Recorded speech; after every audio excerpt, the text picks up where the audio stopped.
Board will come to order. And Seth, would you take the roll call rule, please? Governor Kitzhaber. Here. Nancy Gold. Here. Julia Bream Edwards. Here. Yvonne Curtis. Here. Matthew Donegan. Samuel Henry. Here. Nicole Maher. Here. Mark Bobill. Here. David Reeves. Here. Ron Saxton. Here. Mary Spilkey. Here. Kate Moran. Hannah Vandering. Here. Dick Liznell. Yes. Very good. We start with approval of the minutes from the last meeting. Is there a motion? So moved. Been moved that we approve the minutes of the last meeting. Second? Is there discussion? Second. Second. Very good. Discussion on the motion? Hearing none, so ordered. I thought we'd start, I think the first item is a legislative update. We have a number of bills that I'm going to have Ben give us an update on. The three bills that deal with the strategic investments, which are House Bills 3232 and 3233, and Senate Bill 222. A couple of bills that deal with streamlining and strengthening our university system, Senate Bill 270, House Bill 3120, and then, of course, the reform of our early learning system, which is House Bill 2013. I'll give you just a real quick, Ben's handing some stuff out here. I'm going to give you an update on the budget. As you know, the co-chair's budget came out in early March. It deviates in a number of ways from my recommended budget. It happily raises the appropriation for the K-12 system to $6.75 billion. The concern is how that's going to be paid for. They have a smaller recommended change in the first system.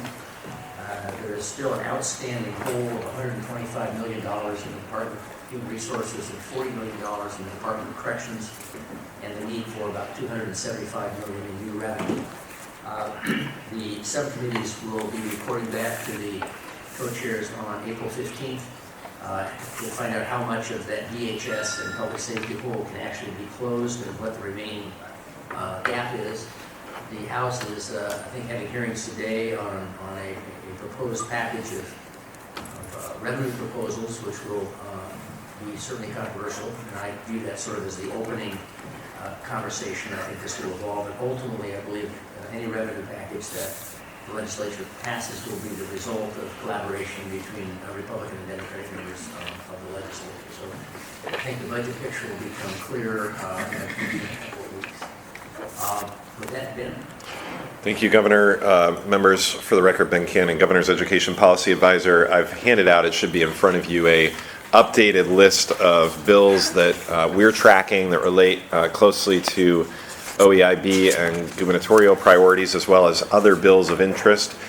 So the list of OEIB priorities is identical to the one you received last month, and then we've updated the second list to add some additional bills that might be of interest to members of the investment board. First thing to note is the deadlines have come and even begun to pass in the legislative session. As of yesterday at 5 p.m., bills that were not in one of several policy committees, revenue, ways and means, or rules, or scheduled for a work session in another committee are considered dead. So it's the first point in the session where the bills begin to drop off, and you'll see that reflected in the final column for some of these bills.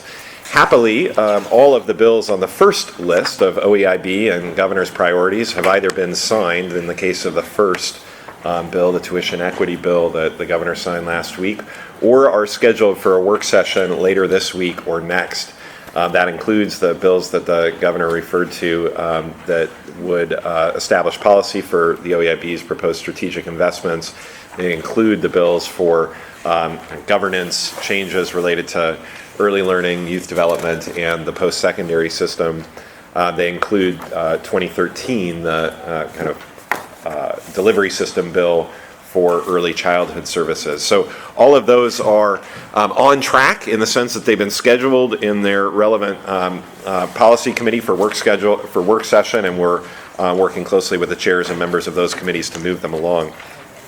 In the interest of time, I'll flag just a few bills from the second list that may be of particular interest. So on, I guess it's page 3, but House Bill 2192 that would establish standards and goals for school policies related to discipline, suspension, or expulsion. This relates certainly to work that particularly has been discussed by the Equity and Partnership Subcommittee of OEIB. I think it's a bill that appears generally consistent with the equity lens and the interests of that subcommittee that you'll be discussing later today. So I thought that was worth pointing out, and that is on track for a work session actually today, I think, or perhaps tomorrow in House Education. On the next page, 2538 and 2640 would alter the composition of the Oregon Education Investment Board by adding members for particular type. But these bills are still, I would say, very much in flux in terms of precisely what amendments might be adopted, and we are conveying, working with the chairs and members on those. House Bill 2748, you may have seen some attention about. It relates to tuition for out-of-district students and how that might intersect with a system that has essentially an open enrollment policy now. A lot of amendments have been drafted and discussed. A work session scheduled still, but like many of these other bills, its form, even in its first chamber, is still very much under discussion, and it isn't possible, at least for me, to tell yet where that may land in that committee or in the House. Skipping ahead a couple of pages, House Bill 3254 had a hearing and work session yesterday. This relates to teacher licensing, and a proposal that the Chalkboard Project has helped bring forward. They've worked pretty closely with TSPC. The commission itself is officially sort of neutral on this bill, but it's a proposal to establish a license for instructors as well as for teacher leaders in the interest of building stronger career ladders for the profession. House Bill 3401 is the first of several that appear to be moving that deal with ESDs and changes to the ESD system. Generally, our work on that issue has been guided by the work that Deputy Superintendent Saxton did with a small group of ESD leaders and school district superintendents to propose some kind of continuing reforms to our ESD system. That report, if you haven't seen it and you're interested, would be available from his office or mine. And 3401 and then Senate Bill 227 on the following page, and Senate Bill 529 are all generally in the spirit of that work, and we've been attempting to ensure that those hew as closely as possible to the recommendations that Deputy Superintendent Saxton has brought forward related to education service districts. Senate Bill 11 is one that you have likely read about. It's the state treasurer's proposal to establish a student opportunity fund. This bill was moved out of the policy committee around the time of our last OEIB, full regular OEIB meeting, early March. It sits in Ways and Means like a number of these bills, so it remains alive and has not been taken up for discussion by the Ways and Means Committee, which will be getting to it and other budget policy bills with budgetary implications probably later this month or in May. Senate Bill 222 has been subject of a lot of work in the Senate Education Committee. This is generally focused on dual credit and expanding dual credit opportunities. We've worked closely with Senator Hass in the interest of assuring alignment between your proposed strategic investment and your emphasis on dual credit and his. We've helped him with an amendment that actually pulls some of the policy language that we put related to your strategic investment on creating a culture of support for guidance and support for post-secondary aspirations. We've pulled some of that language into an amendment that he is interested in adopting, so that is scheduled for work session, and we believe that will move out of the Senate committee and down to Ways and Means next week. And the final, I guess, couple that I'll note, Senate Bill 297 perhaps should be sort of elevated now to the first list of priorities. As drafted, this bill did not went farther than the motion that OEIB adopted relative to including parents on Achievement Compact advisory committees. My understanding is the amendments now currently under consideration by the Senate committee would align this bill, Senate Bill 297, with the motion that the OEIB adopted in support of including parents on Achievement Compact advisory committees. You'll recall that there was a statutory barrier to that that was, from our standpoint, inadvertent in the legislation from last year. And so we have expressed on behalf of the governor, the board, Dr. Crew, our support for moving forward with that amended version of Senate Bill 297, and would certainly encourage and welcome members of this board to weigh in that capacity. This is a priority for us. The final two, just the last two on the last page. Senate Bill 702 is an interesting proposal to award at least 50% of Oregon Opportunity Grant dollars to STEM majors. I think the Student Access Commission has raised some concerns related to how this would be implemented. Nevertheless, the bill is in Ways and Means. It did pass out of the Policy Committee. We'll be continuing to work with legislators to ensure that if this is something they are really serious about adopting, that it is practicable, and it's not obvious that that's the case yet in terms of how this bill is currently constructed, but certainly is in its spirit, I think, aligned with some of the thinking that this board and Dr. Crew have done around creating incentives and supports for students who are pursuing STEM degrees. And then finally, Senate Bill 755 is it says here Senate floor vote pending. I'll need to check on that because I think that may actually be heading down to Ways and Means, but it does relate to the Minority Teacher Act and the requirement that we produce a report biannually related to our progress towards ensuring that our workforce, our education workforce, better reflects the diversity of Oregon's population, which is something that it has failed to do. So we're generally supportive of this effort to update this statute and enhance the power and importance of this act. So that's kind of quick rundown. There's a lot of information here. Things are moving quickly at this point in the session. Fortunately, next time I think the list will be shorter because, as I said, bills it's starting to get winnowed out, and we'll get a clearer sense of what the kind of end of session will look like by next month's meeting. One question, Dan, and I'll open it up. You may have covered this, but can you tell me the status? We had a bill in that was, I think it was a budget item on the teacher effectiveness centers. Can you just recap where we are on that? Yeah, so. Is it a vehicle, or is this a conversation that Rob is going to bring to us? Yeah, so Governor, members, the Educator Quality Network in House Bill 3233 is the how we've sort of updated and refined the work that the board brought forward related to improving the supports for the education profession. So the policy for that is contained in 3233. It's in the House Education Committee.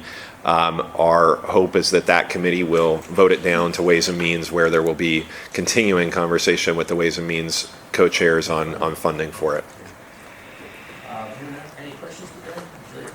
Just a question on Senate Bill 297, the parent piece. Have we, as an entity, communicated our support for it as an entity versus asking individual members to weigh in? Yeah, so Dr. Crew sent a letter to the Senate Education Committee expressing the board's support for the version of this bill that would do what the motion you adopted required. So that has been transmitted and continues to be transmitted to the Senate Education Committee. Is there one follow-up question? Yes, please. House Bill 2640. Just have a question because this was the first time it's on my radar screen. I can't tell, so the other bills of interest, I don't know if we've weighed in on this, but I guess one question I would have, it appears that this creates a slot for a specific organization, and I guess I would be interested in whether we have a point of view, just that currently how we're organized, no business, no community college, no individual school district has a designated slot, so just the sort of precedent we might be setting in terms of designating that a slot be for a specific nonprofit. And just the concern that the flexibility and just the governor has in sort of appointing OEIB board members of sort of a limitation on that and becoming a more slot-oriented board versus a board that's... Yeah, I actually share that concern personally, and I've communicated that to the legislative leadership, not as a representative of the OEIB, but I just, or as the chairperson of the OEIB, or even as governor. I just think that once we start slotting a 13-member board, I don't know where you end that. I think it's important that we have, parents have obviously a very important role, but I'm not sure that designating that is any more or less important than designating someone from the U.S. or someone from, classified employees, and so I'm personally not supporting that. Hannah, So on House Bill 2538, this is similar to add a position that is from a particular group, which would be a school board member, so is that... Same thing. Yeah, is that your sense?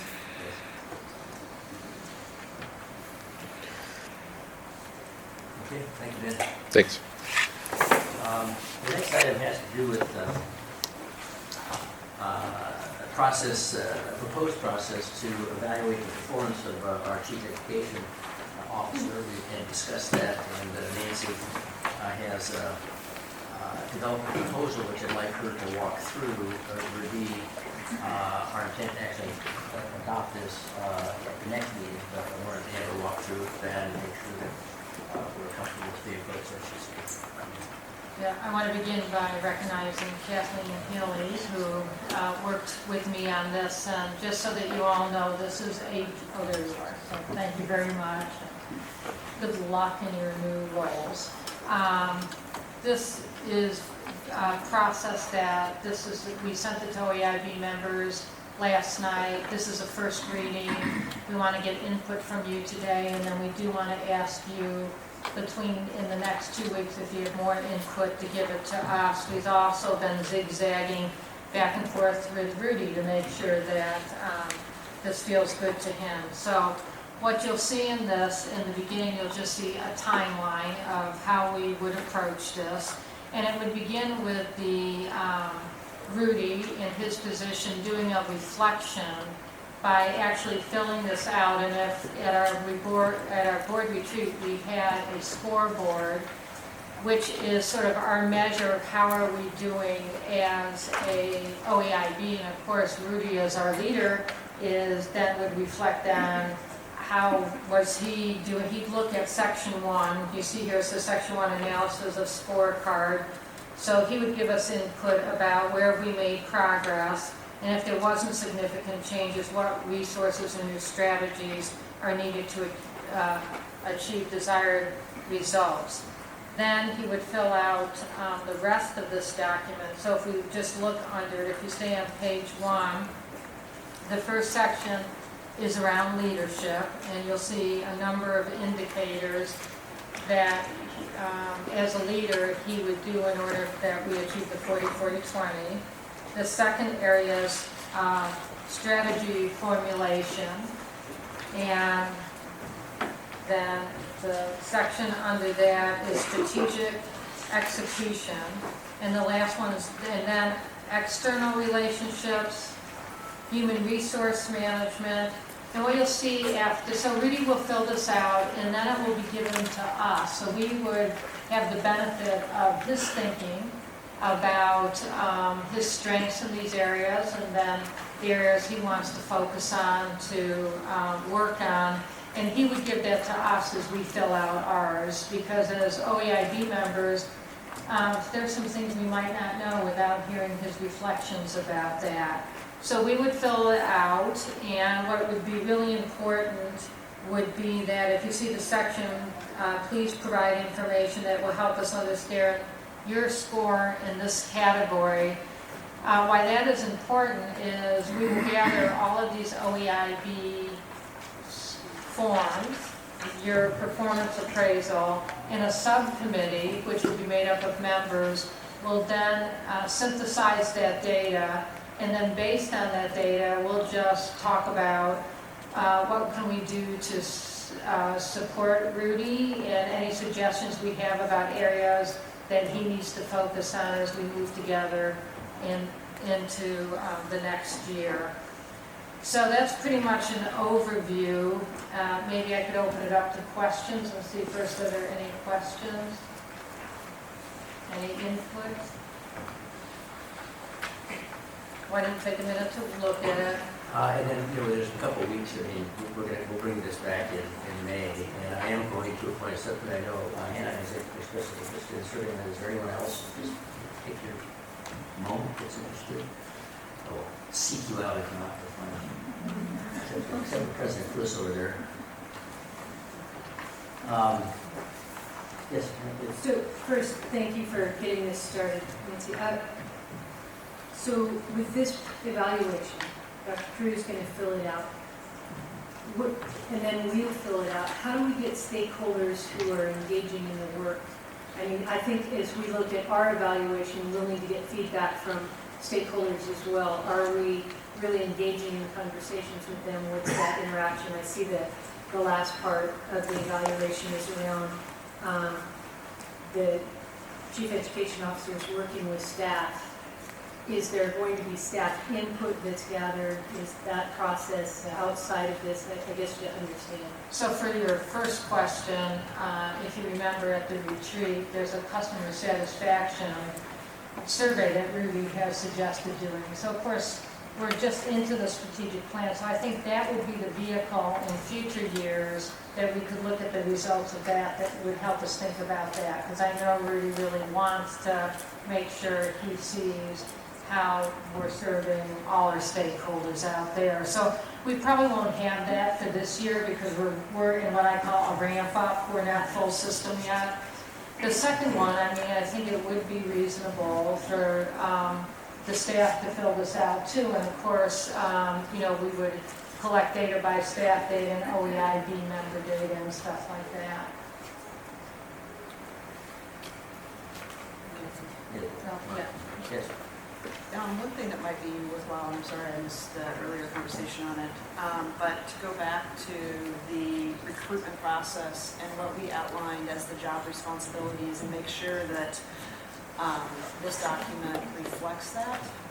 So what we said the job entailed, and just to make sure that we're not missing some key components that we have been clear about what we were looking for, wanting the chief education officer to drive, that's embedded in this ongoing work.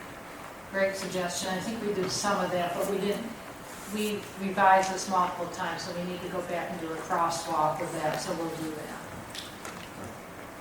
Nancy, could you elaborate a little more about the board's evaluation? Because, so many times you go through this process and talking about Rudy's performance, it also, the implication is the whole overall organization's a team and we can improve the efforts as well. So could you elaborate a little more on that process so I can see how it aligns? Well, I think that's a good point. I think in addition to Rudy having a performance appraisal, we need to have a performance appraisal. And Rudy, thanks for stepping up first and saying, I need to go first. So maybe what we can do is get through this process, and I think some will be similar, but then we could start putting together, I told the governor I would help put these together and be on the committee that helps synthesize data. So why don't we get the feedback about this, and then we can start into thinking about what would an appraisal look like for us. And I think I'll start that by sending out questions to you, like what do you think should be on that? And then we'll go from there to coming back with a proposed appraisal. Yeah. I thank you, Nancy, for bringing up our conversation at the retreat. And I think we had a really good conversation there about some of the things that we wanted to do. And I think that Dr. Crew outlined a lot of steps that we can take that will be beneficial.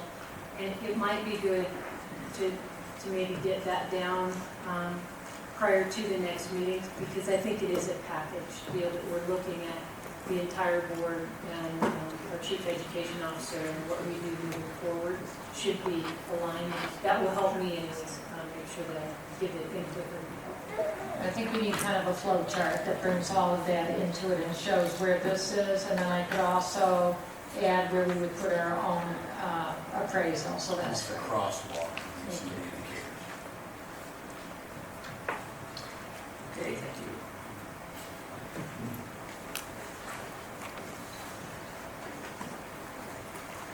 Great. The next item is the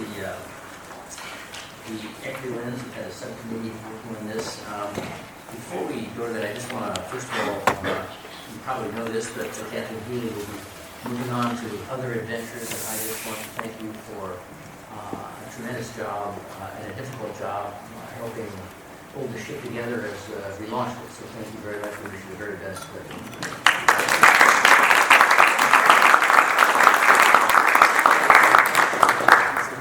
And so as to just keep the ball rolling, we would also like to introduce to you the new chief of staff who's replacing Kathleen. Lisa, if you stand, Lisa Van Layden.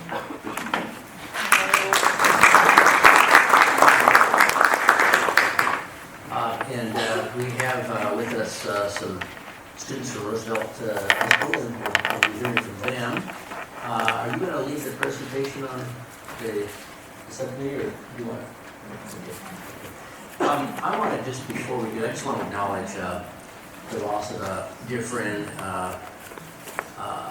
Michael Clare, who has been a regular face out in this audience, really committed to this work, particularly to the early childhood space, and I just want to acknowledge that loss and say that we intend to carry on the commitment and contribution that he did. I'm going to turn this over to Nicole. I just simply want to say that I think this issue, creating this equity lens, is one of the clearly the most important things that we can do. It's very, very clear that unless we are extraordinarily intentional about trying to address the issues of race, poverty, and language, it will be very, very difficult, if not impossible, to achieve our 40-40-20 goals. And I believe that the work of this subcommittee is exemplary, and it gives us, it's not always easy to look through this lens, but it's a very honest and necessary part of achieving the goals we've set. And this is a goal not just for the average, this is a goal for each and every student in our state. And I think this is the space where we can probably have the biggest impact in really moving us in this direction, and also in beginning to really change the vector on these disparities that have existed far too long here in the state of Oregon. So Nicole, thank you very much for letting me join you in your work, and congratulations on a good project. So I'd like to start by actually thanking my fellow committee members, so Dr. Henry, Julia Brennan-Edwards, and our governor.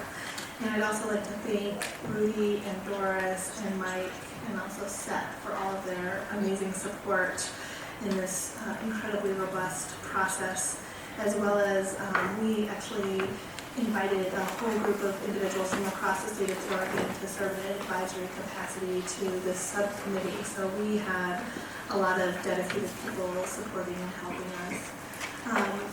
We have a charge as a equity and partnership committee to really have a focus on these particular issues. And in our early meetings, we decided that the most important thing that we could do and our highest priority was to create an equity lens for this work. And so while we have a larger charge and many more issues to address, this was our most important task. And we felt a sense of urgency around completing this task in a fairly aggressive timeline. We wanted to be very, very clear that as the highest educational policy board in this state, that we were sending a very, very clear message that we believe that every child can learn and that we have a responsibility to develop and shape a system that responds to the needs of individual children in the communities that they live in. And we wanted to provide a policy that would support both Rob and Rudy to the highest level to make the appropriate changes needed. With that said, we had quite a big challenge, as there are many, many perspectives about how to do this work and the best way to do this work. And we were fairly impressed and overwhelmed and incredibly appreciative of all of the tremendous support that came from every part of the state, really clearly articulating how important this work was.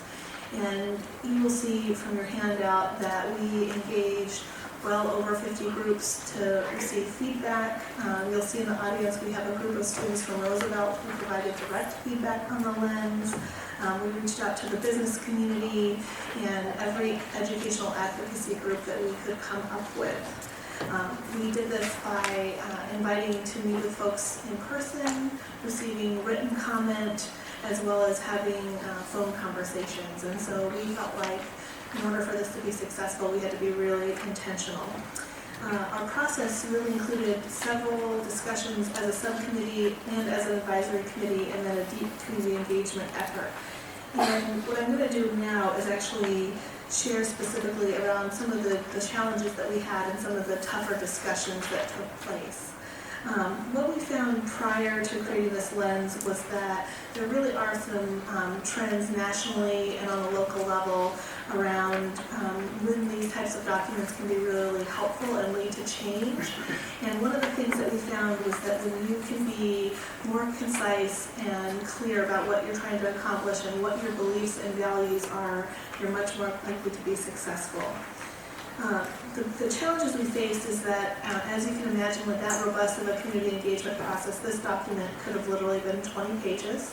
And so we had to make some choices about what to include and what not to include.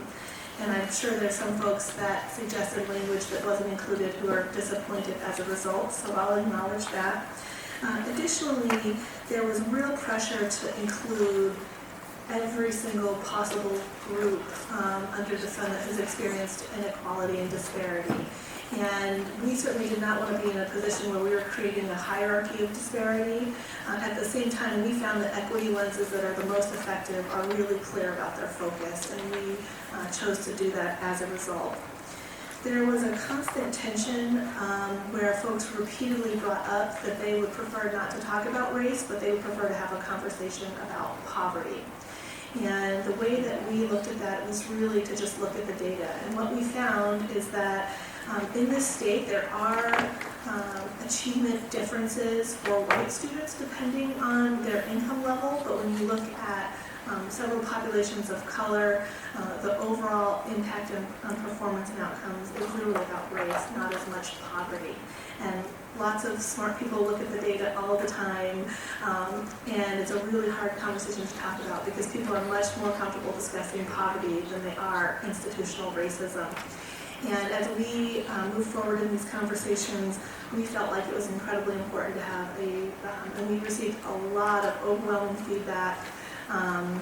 In fact, the feedback from the majority of folks was to be explicit that we need to have a focus on race and ethnicity, and that students represented in those populations actually represent the best opportunity for Oregon to improve. And so we grappled with that head on, and chose to move forward in that direction. There certainly were other issues that came up where folks really wanted us to focus on other populations, and we don't feel like by focusing on race or ethnicity we're leaving any of those populations out. In fact, students of color are underserved in all of those populations as well. And as you'll notice throughout our belief statement, we actually called out explicitly some really high priority areas such as disability and so forth. With that said, I'd like to turn it over to Doris to speak more explicitly to the document. And I think that the most important message that we want to come out of this document is that we believe in every student in Oregon. We believe that students who have previously been labeled as at risk are actually our best opportunity. And we believe that it is the responsibility of the adults to remedy our system and move away from a culture of blaming students to taking accountability as adults to reform our system. Thank you. Chris, before you did it, can I just call on Rob Sachs? He gave me an interesting statistic yesterday, if you can recall it, which I think really points to the importance of viewing this as a poverty and race, not just poverty. Remember the conversation you had? It was a statistic about outcomes on the ACT and the SAT for students over time based on race and or poverty or socioeconomic status, basically. And it was that for our most wealthy African American students, outcomes on the ACT and the SAT typically year over year are superior, or inferior from our least affluent white students. So most affluent African American as compared to least affluent white students on the SAT typically our lowest income white students outperform our most affluent African American. And you can do that same statistic on Latino students. See that our most affluent Latino students barely typically outperform our least affluent white students. Thank you. Thank you. Thank you, Governor Kitzhaber and the OEIB board, to Dr. Crew. I am excited to be here this afternoon. The reason for my excitement is around a lot of things. As an OEIB staff member, I get to go out into the community and actually hear from voices. So today I was thinking about all of the speeches I'm going to deliver this week.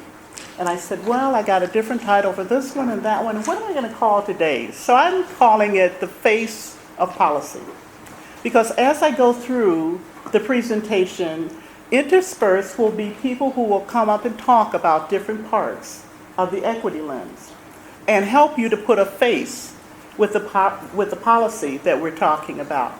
So I'm going to start with the charge to the committee. The Equity and Partnerships Committee is charged specifically to develop strategies for OEIB around out-of-school youth and to overcome the challenges that are associated with race, with ethnicity, with poverty, and with language. And Nicole has already acknowledged the subcommittee, but I just want to do that again because we could not have done this without everyone's input and hard work. So Julia Brim-Edwards, Samuel Henry, and then Governor Kitzhaber, who was able to attend some of our meetings, and we're so grateful. So thank you for that. Nicole has also talked a little bit about the process for reviewing the lens, but I just want to go through a couple of things. We had as broad as possible, or as possible we feel, discussion with staff to get their feedback. So the draft itself has gone through many iterations over the past several months. We have an advisory committee of about 10 people from across Oregon who were pulled together to also give us advice on the equity lens and other work that the Equity and Partnerships Committee is doing. We also had an outreach to our community-based organizations and individuals. A letter was sent in your board package. You have an Excel sheet that'll show you all of the people who were contacted either by email or by mail. In addition to that, I had the wonderful opportunity to go to Roosevelt High School to the PSU inquiry class. and actually did an activity, taught the class, so to speak, the equity lens, and got their feedback. I had a group of students who were the OEIB and a group of students who were the presenters, and they had to come up with questions that they would ask the board, and the board had to come up with questions they would ask the presenters. So it was an engaging activity for these students, and some of the students you'll hear from a bit later. We also met with the community. So I've been out to the Multnomah Athletic Club talking to a group of community persons as well. And then we had invited public testimony today that I think you will also find very helpful as you consider adopting this lens for OEIB.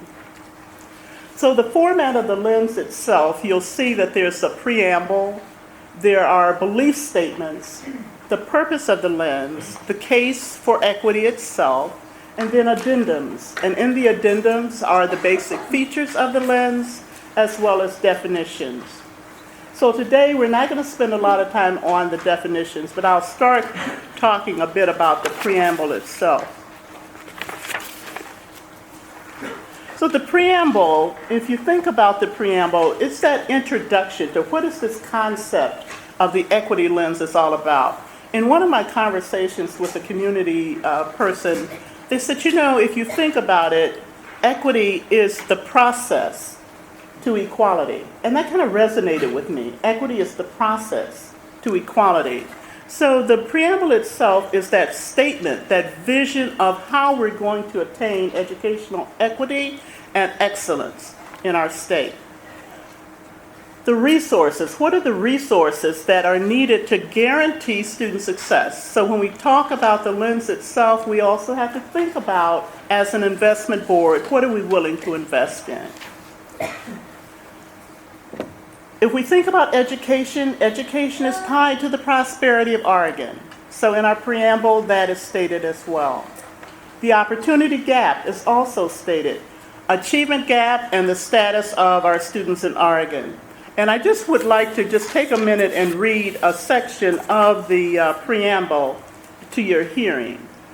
It's in the second paragraph, and you should have the preamble in the notebook. In the second paragraph, it says, while students of color make up over 30% of our state and are growing at an inspiriting rate, our achievement gap has continued to persist. And so we want to have that as what we're addressing as part of the Oregon Education Investment Board vision, preamble and staff. And then the implementing the concrete criteria and policy for Oregon's children.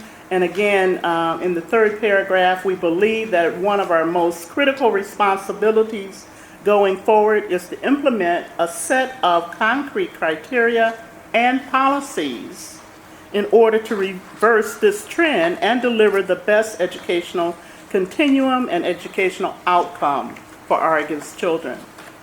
And then our focus, as Nicole has said, because we had such a broad array of information that can come in an equity lens, we decided that race and ethnicity would be the focus of the lens. Otherwise, we were getting into so much detail, getting so much input that we thought if we focused on race and be clear. A lot of our feedback from the community was be clear about what it is you want to focus on, because the original versions, there were too many things we were trying to focus on. So with that, I'd like to actually ask for invited public testimony from Sue Levin, if Sue is here from Stand for Children. And if Mari Watanabe would also come up from the Portland Business Alliance, and they will give you a perspective on the equity lens. Thank you, Doris. Governor Kate Sauber, Dr. Pruitt, members of the committee, thanks. Nice to be here today. I'm actually delighted to have the opportunity to talk to you about this subject. I think the equity lens that the board proposes to use to evaluate the effectiveness of the Oregon education system is, as the governor said, a matter of utmost urgency. I think we all know that Oregon's demographics have changed dramatically in the last 20 years. The percentage of students who are low income, who are Latino and or English language learners has roughly tripled in this period of time. I think that our state has not responded perhaps with the consistency or the urgency that we should under the circumstances. And that leads to, I think, the unevenness that you see in outcomes for students in different subgroups across our state. So if you hold demographics constant and you hold funding constant, you can see two communities and sometimes two schools where one is making steady progress closing the achievement gap, and the other has the situation that unfortunately we see in a larger percentage of our districts, which is that we have pretty significant gaps in achievement rates and graduation rates for low-income students, children of color. Graduation rates for English language learners are below the 50% mark in Oregon. If you look at the 5-year graduation rate. For Latino students, that's about 60% compared to 70% for white students and 79% for Asian students. I included a quote here from the Education Trust, which had a 2010 report that stated that low-income students in Oregon sadly rank among the lowest performing in the country and actually have lost ground since 2003. Meanwhile, the gap separating these students from their higher income peers has grown significantly. As difficult, I think, as that is for all of us to hear, it's my hope that the equity lens, the principles contained in the equity lens, represents a turning point toward a time when our policies will better reflect our population, and the needs of these students, and particularly children of color, will be prioritized. I believe that this morning you guys talked about ELL instruction statewide. I want to point specifically to that area. The need for improving English language instruction for English language learners statewide could not be greater. We have, as I said before, Latino students have a 60% graduation rate. English language learners, that's below 50. And this fall, 1 in 4 of our incoming kindergartners was Latino. We are creating a generation of Oregonians who can neither earn an adequate living nor contribute to the prosperity of our state. That's an outcome that I know that nobody on this board, in this room, finds acceptable. And I appreciate that the equity lens is a tangible commitment towards making a change. I'd just like to share that in the last few years, Stanford Children has intentionally reoriented our efforts and the focus of our members to work where the need is greatest. Our staff and our members did a lot of soul searching. We came to the conclusion that while in the past our mission statement said that all children in Oregon should succeed, we as an organization needed to come up with a better definition of all. We acknowledge that the achievement gap in Oregon has widened in the time that Stanford Children has existed as an organization, and that's not acceptable. If we as an organization believe that all children can succeed, we have to intentionally look at the students who are consistently not making it and ask ourselves not just why, but what we can do about it. This spring, we're working in the legislature with coalition partners on a wide array of equity issues, some of which Ben spoke with you about earlier: tuition equity, changing the calculation for the poverty weighting is a bill that's going to be heard this Thursday in the Revenue Committee. We are still using 2000 census data to make that calculation. That's completely unacceptable. Disparate discipline, adding parents to achievement compacts, these are all issues that we believe are really important if you are looking at education in Oregon through an equity lens.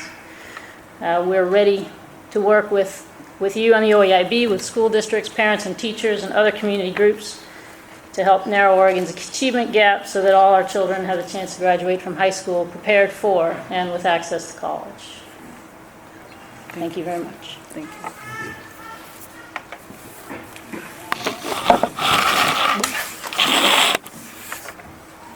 Good afternoon, Governor Kitzhaber and members of the Oregon Education Investment Board.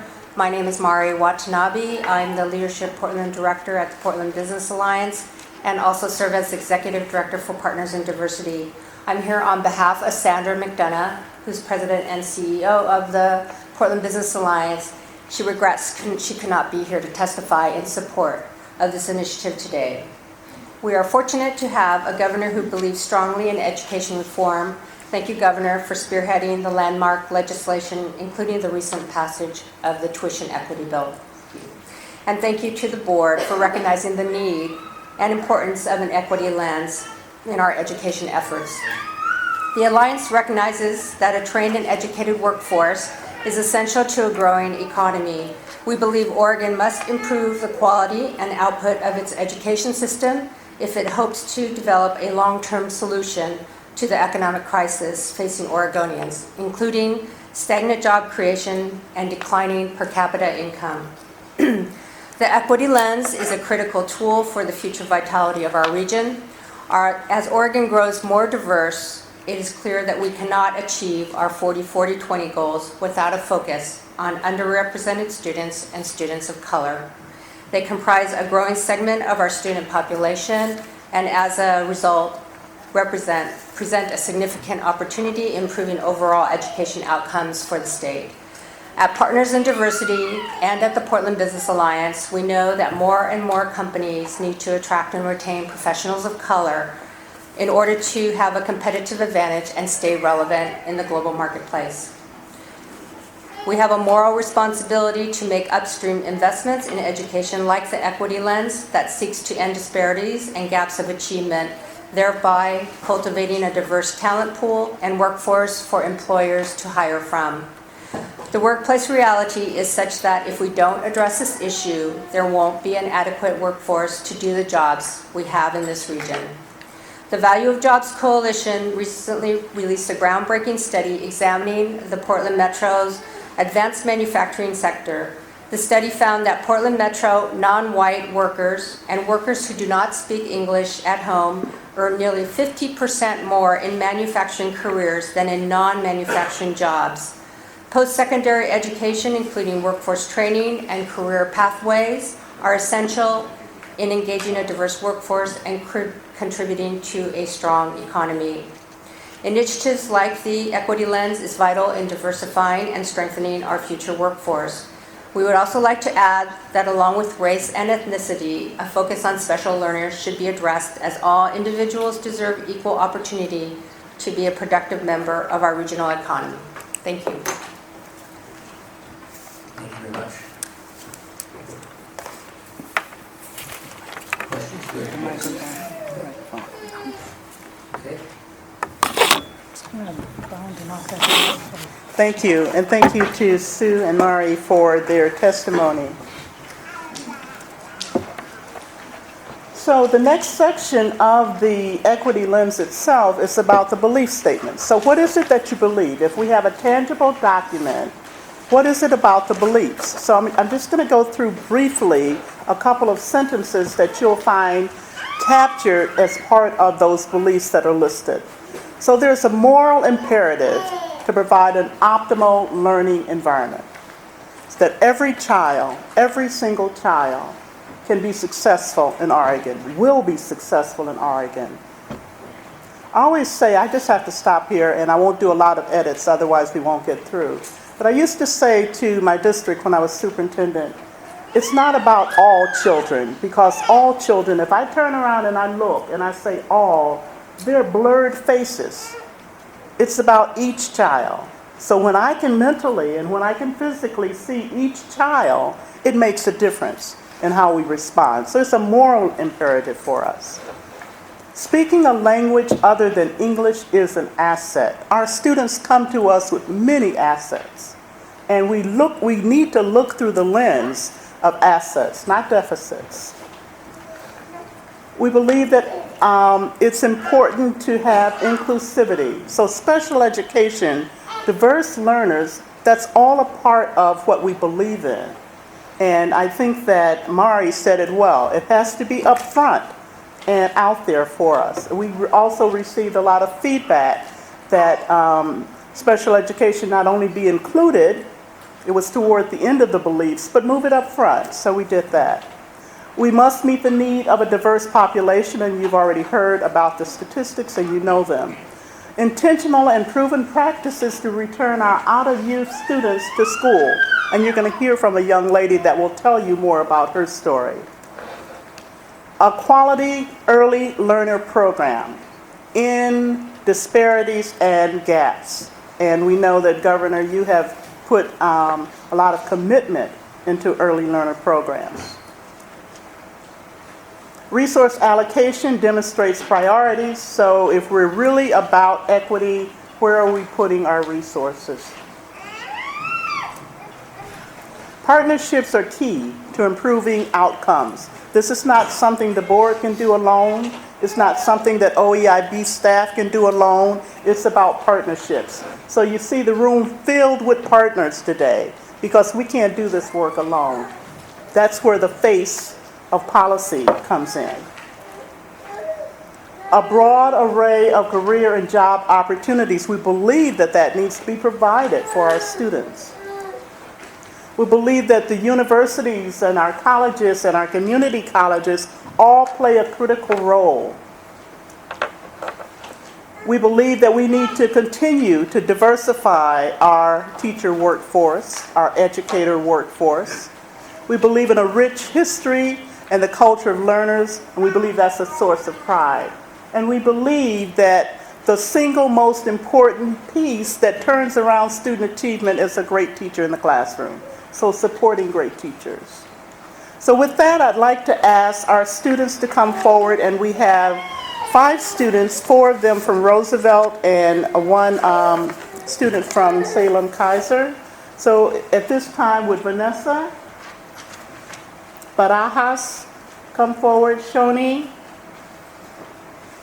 David, Jasmine, and Warren. And they're not speaking in that order. I've kind of messed it up. They'll straighten me out. Kids are good at that. So we're going to start with Vanessa Barajas. And Vanessa is a student who has been recognized by the Boys and Girls Club as Youth of the Year at 3rd time? Second time. Well, next year it'll be 3rd time. So I'd like to have you hear Vanessa's story. It's a very compelling one, and I'm sure it'll resonate with many of you. Okay. Good afternoon, and thank you for being here today. It is an honor for me to have the opportunity to share my story with you. The Boys and Girls Club is an organization that changed my life, maybe even saved it. Just 4 years ago, I was jumped into a gang. I became heavily involved with a culture that would only lead to doors with dead ends. School was not a priority for me. I pretty much hated school, and I thought it was a complete waste of my time. I wouldn't do anything but get into trouble. I went to juvenile detention for the first time when I was 14, and I quickly realized I wasn't going anywhere positive. When I came to the club, my life changed a lot. I got involved in a program called T3, Training Teens for Tomorrow. This program provided me with the necessary skills of getting my first job and helped me lay a path for a more positive future. The staff encouraged me to do better in school, so I started changing my habits. In 1 semester, my GPA went from straight Fs and 1D to all A's and 1B. I started to see what hard work and what focusing on the positive could help me accomplish. Then last summer, I was selected as a staff leader for a program called Care Corps. I got to lead incoming freshmen through a service project that would impact our community in a positive way. My group chose to create a ceramics room for the local nonprofit Isaac's Room. I was in charge of making sure each person on the team had a role and then support them as they carried out their individual responsibilities. This was a very fulfilling experience, and it allowed me to use my leadership skills and strengths in a way I never had before. Just when everything seemed to be going perfect, my past came back to haunt me. My family was victims of a drive-by shooting. We were all lying on the floor trying to stay safe as more than 15 bullets came through our house. Thank God nobody was hurt. I was really angry about this, and I felt like I wanted to retaliate. Luckily, before I did anything I would regret, I spoke to the staff at the Boys and Girls Club. And like always, they reminded me that one little thing could cost me everything that I worked so hard for. Anytime I have come across a challenge or a barrier, the club is there to help me find a way and keep me on a successful path. One of these paths led me to experience my first plane ride to a leadership summit in Colorado. In Colorado, I got to meet many inspirational Olympic athletes. This experience taught me to never give up on something you want, no matter what situation you are in. Even if you had nobody giving you the motivation to keep going, because in life, people aren't always going to be there to tell you what to do and what not to do. 4 years ago, I would have never dreamed of graduating high school and going to college. But with the help and encouragement of the club, I have already received 3 acceptance letters. Now I get to choose my future and prove that anyone can be successful regardless of their circumstances. I want to thank you all for attending this event today and for your support of my future and the futures of all the other youth that are impacted daily by after-school and educational school programs. Without the support of individuals like you, the Boys and Girls Club will not be able to provide doors of opportunity for youth like me. Thank you all very much. Thank you.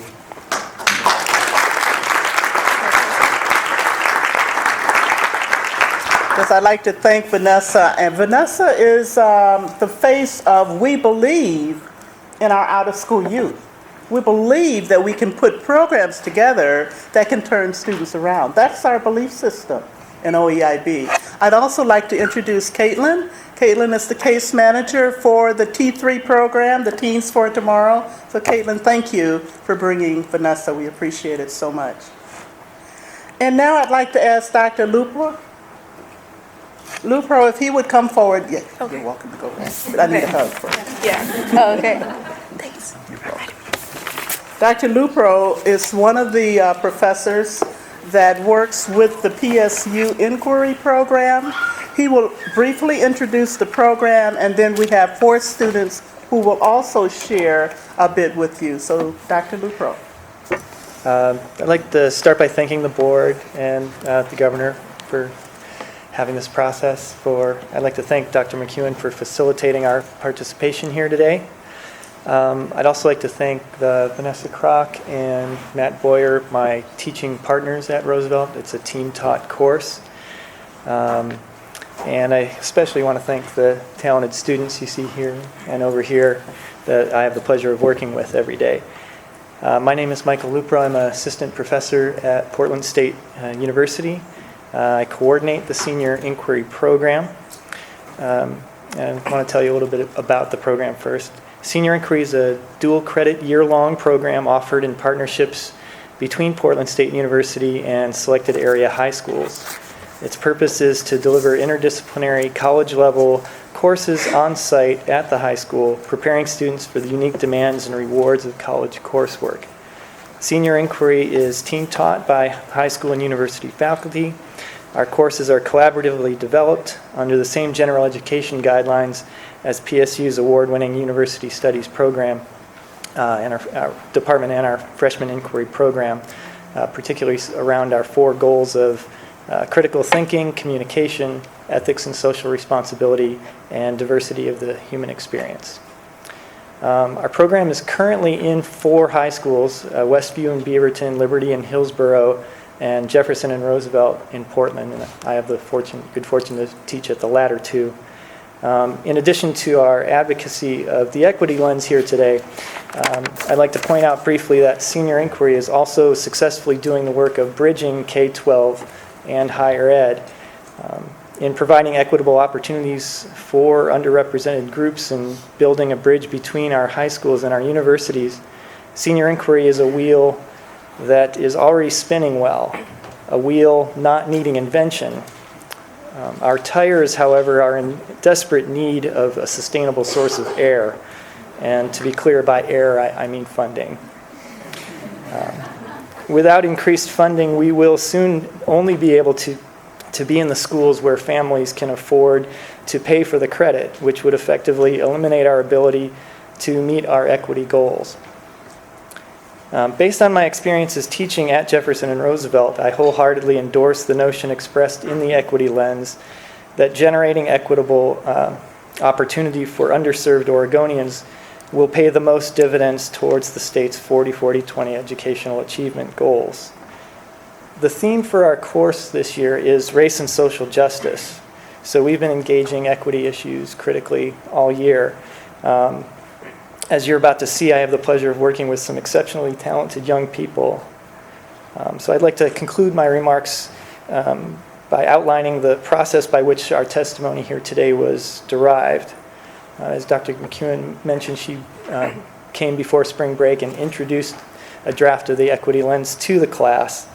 After our session with Dr. McEwen, students further interrogated the draft equity lens, writing about and discussing the merits of the lens and producing a list of priorities.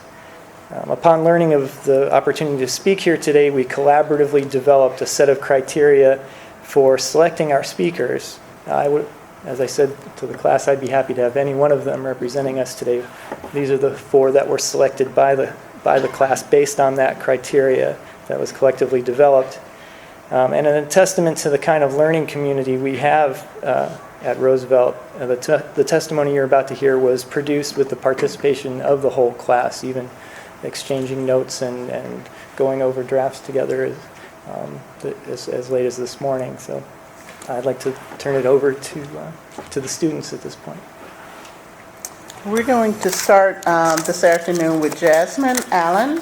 And Jasmine has attended both Roosevelt High School and the Metropolitan Learning Center. She's seen questions of diversity play out in different contexts. She's involved in the theater program and was recently selected as valedictorian. Next year, she will be a sustainability scholar in the Honors College at Portland State University. Jasmine.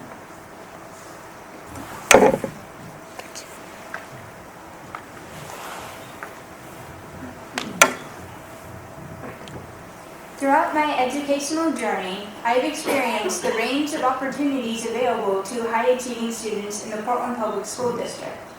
Too often, students that exceed are given no additional opportunities and thus lose patience with the slow-paced curriculum. In my experiences, as I grew older, I saw the extent of classes and activities available shrink. I feel fortunate that I was able to take part in talented and gifted or TAG classes before they vanished. I was identified as a TAG student in kindergarten and spent the next 3 years solving forensic cases, logic puzzles, and taking part in chemistry experiments with the other TAG students. Because of TAG, I have known since first grade that I want to be a scientist. Also due in part to TAG, I was able to skip 3rd grade. I honestly cannot say if I would still be a high-achieving student if I had not had early exposure to the higher-level thinking required in TAG classes. I craved the challenges that these classes provided me with. Tragically, these classes were cut after my 4th grade year. I had to resign myself to the slow pace of normal classes. I soon fell from exceeding to meeting math standards due to disinterest. High-achieving students need incentives to continue to exceed, be they TAG classes, dual credit classes in middle and high school, or even outdoor school. Dual credit classes like senior inquiry have kept me invested in my education when I otherwise might have given up due to insufficiently rigorous coursework. Another experience that helps high-achieving and/or unique students is outdoor school. Outdoor school provides 6th grade students with a kinesthetic learning experience. Many students need, but do not often receive, hands-on learning. Most students can only learn so much about ecosystems from a textbook. They need to see the interactions firsthand, and outdoor school is the perfect place to do that. High school students get just as much out of the experience as the 6th graders. I passed the AP, or Advanced Placement Environmental Science exam with a score of well qualified, meaning I will receive college credit, due in no small part to the knowledge I obtained at outdoor school while teaching 6th graders about the environment. In my opinion, there's no better way to learn than to teach. I know many bright students who exceed on all tests yet cannot bring themselves to complete inane homework. Funding needs to be allocated to this area before more high achievers succumb to mediocrity. Many dropouts are extremely intelligent but find school boring because it is too easy. They need thought-provoking activities to stay in school. In addition, classes for high achievers must be equally dispersed at all schools. It is not fair that my neighborhood has a handful of AP classes, while students at other Portland schools have a full range of AP and IB, or International Baccalaureate coursework. I stand for all high-achieving Roosevelt students when I say that we want the same opportunities to succeed as students in more affluent neighborhoods. Thank you. Thank you. Shoni Plunkett is next. If you would introduce yourself, so you don't have to pass the mic all the way back down. Okay. Hi, my name is Shani Plunkett de la Cruz. I am this year's Roosevelt's Rose Princess. I've also been involved on the Multnomah Youth Commission for 2 years. I've been involved in theater, sports, music, and student government this year, so I fully am involved in my school and my community.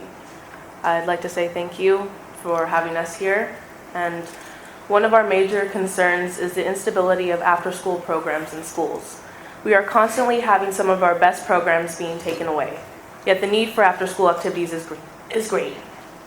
There are many students who don't have a sustainable learning environment at home, whether it be from parents having to work multiple jobs or just not having the necessary resources to complete schoolwork.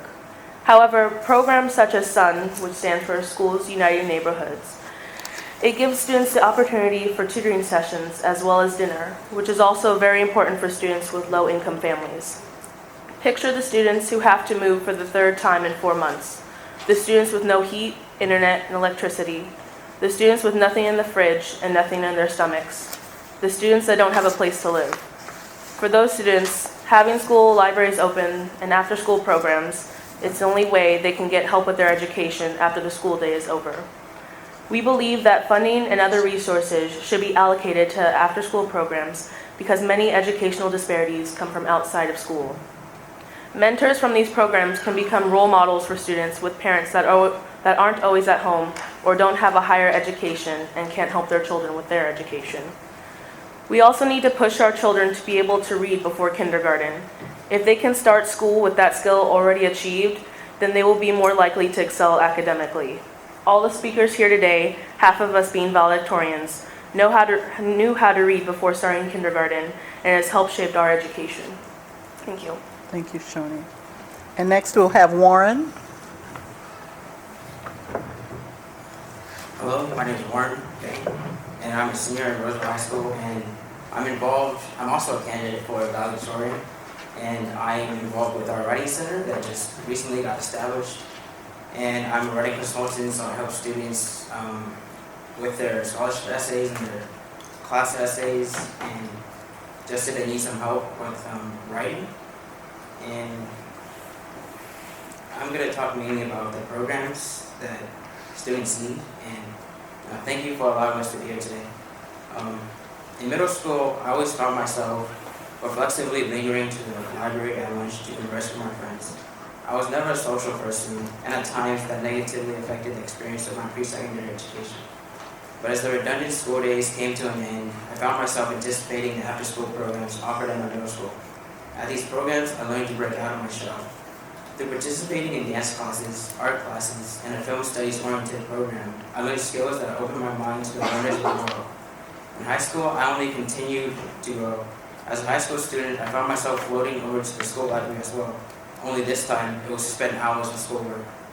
I involved myself with after-school programs such as Step Up, which is an after-school tutoring and mentorship program that changed my life. Meeting the advocates that always expected the best out of me turned me into the student I am today, determined and motivated.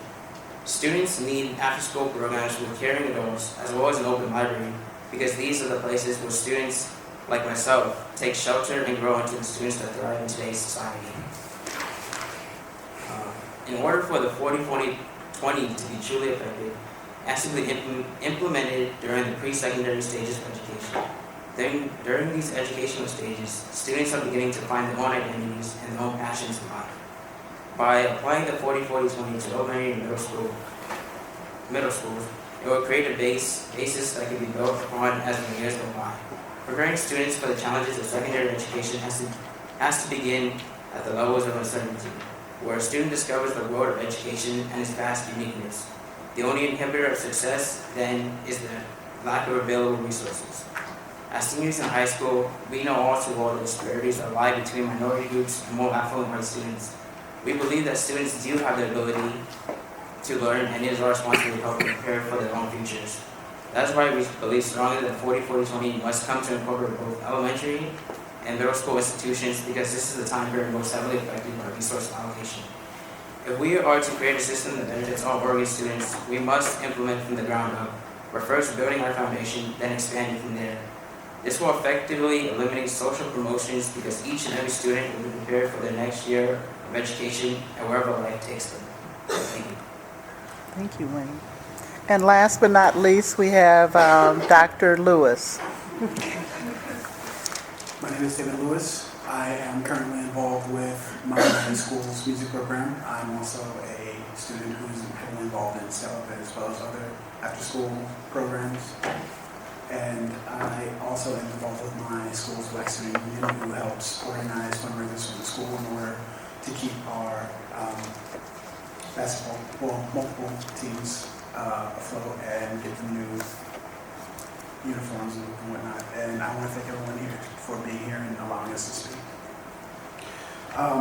One of the most absolutely important things for America is new people coming in from different countries, and students who must learn the English language is very important for them to be able to keep up with the students who are American born. But a lot of the time there is a major culture shock, and the culture shock being they don't know what's going on. Their customs are completely different, and thusly they don't know what to expect.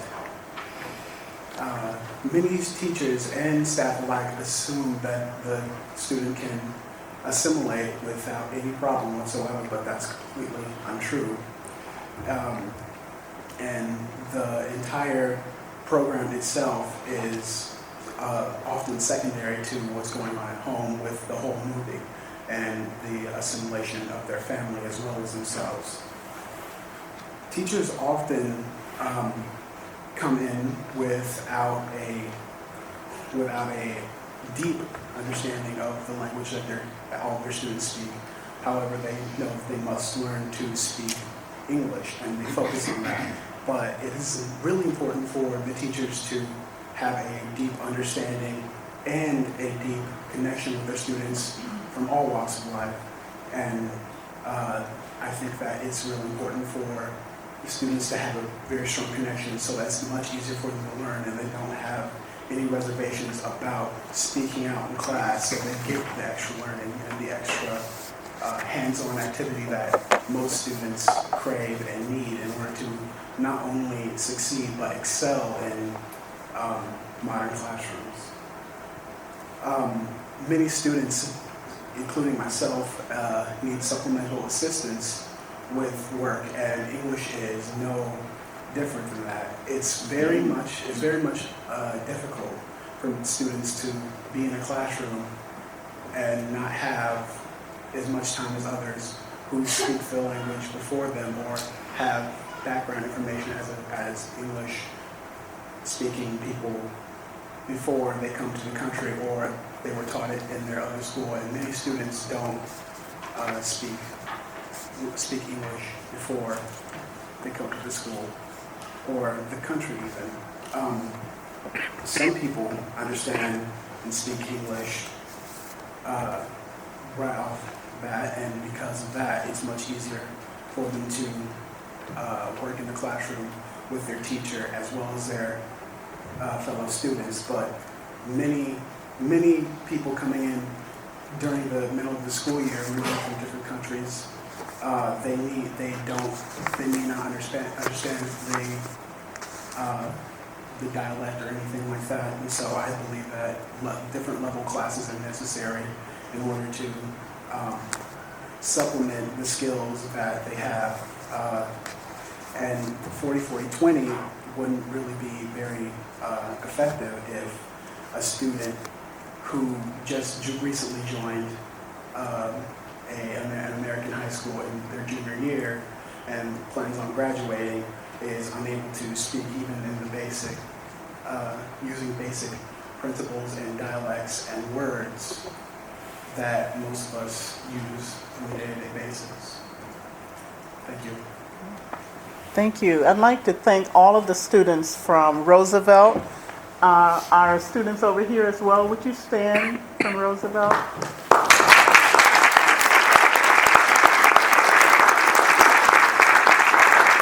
Excellent. Excellent. Again, the face of policy. So as we continue our presentation, I'm going to skip the purpose piece because we know the purpose. The purpose is equity. And we need to have a lens with which all of our RFPs, all of our policies, all of our conversations are viewed. So I'm going to skip past that because for me, it's more important that you hear the faces, see the faces and hear the voices. So as we talk about a case for equity, I'd like to ask if Carmen Rubio and Paula Hernandez would come forward. And I would just like to point out with Paula and with Carmen, especially with Paula, and we have actually birth to 20. So we have a little one here too. She won't speak for herself, but it'll speak for her. So when we talk about equity itself, we're talking about Oregonians having this shared identity, and that in order for Oregon to be successful, we have to have a successful education system. It's vital. And that equity itself means educational success for everyone. So I'm going to ask Carmen if she would talk in general about equity, the case for equity. She is Executive Director at Latino Network. And then Paula Hernandez will talk from the parent perspective. Okay, thank you. Good afternoon, Governor and members of the board. My name is Carmen Rubio, and I'm the Executive Director of Latino Network, a nonprofit that provides programs in education, leadership, and civic engagement for Latino youth and families in Multnomah County. At Latino Network, we provide a culturally specific continuum of programs and services aimed at promoting kindergarten readiness, parent engagement, and leadership, and closing the achievement gap among Latino students through middle and high school, extended learning programs, summer school, and after-school programs, as well as youth violence prevention. I also serve as the co-chair for the Coalition of Communities of Color, which is an alliance of culturally specific, community-based organizations with representation from 6 communities of color in Multnomah County. Our charge is to advance racial equity through policy, advocacy, research, and coalition building. So first, we want to thank you for inviting us to be here today and for having this very important discussion. Our parents and staff at Latino Network are very energized about the equity focus that is central to the work of the OEIB, and that you're deliberating the important and critical step of developing an equity lens. The lens enables you to drastically refocus policy attention to where it needs to be, on closing the gaps. I'd like to share an example of one such tool that was in part the results of multiple years of advocacy and partnership by the Coalition of Communities of Color and together with Portland Public Schools. While it's still a work in progress and we're still working on implementation, the racial equity policy was adopted by the Portland Public Schools Board of Directors and is an example of where a policy that is in place has truly moved equity discussions that at one time were marginalized into front and center, and together with CBOs and with the community. Since the adoption of the policy a couple years ago, the district has engaged in more substantial equity discussions with community partners around data, specifically examining disaggregated data in order to focus on the greatest disparities, institutionalizing meaningful parent involvement, creating culturally and linguistically welcoming and safe school environments for all children and parents, dual language immersion programs, and ELL student achievement, and then the hiring of bilingual, bicultural teachers and administrators of color. And then finally, also prioritizing culturally specific education strategies and partnerships to close the achievement gap. So clearly, this is only one step in among multiple that need to happen in order to close the gaps that exist. And I don't want to downplay the ongoing work that our partners and our community advocates play in making sure that our resources are aligned to meet these stated policy goals. But I think it also marks the commitment of a new way of working together with the community. And even in our most challenging moments, the policy or the lens helps us to refocus on what matters most in those moments, which is the quality education for all students. So utilizing important tools like these will close the chapter where equity discussions and equity issues are viewed as an addendum to a separate education agenda, but rather it becomes the education agenda because, to take a quote right out of the draft policy, as Oregonians, we all have a shared destiny. So we really look forward to continuing to see the progress of the work of your board, and just want you to know that our community really cares and we're eager to be engaged with you in this important work. And so now I'd like to introduce Paula Hernandez. And Paula is one of our active parents, parent leaders, and a participant in our Colegio de Padres program at Lent K-7 school. So she's going to share her thoughts about equity and why it's important to her family.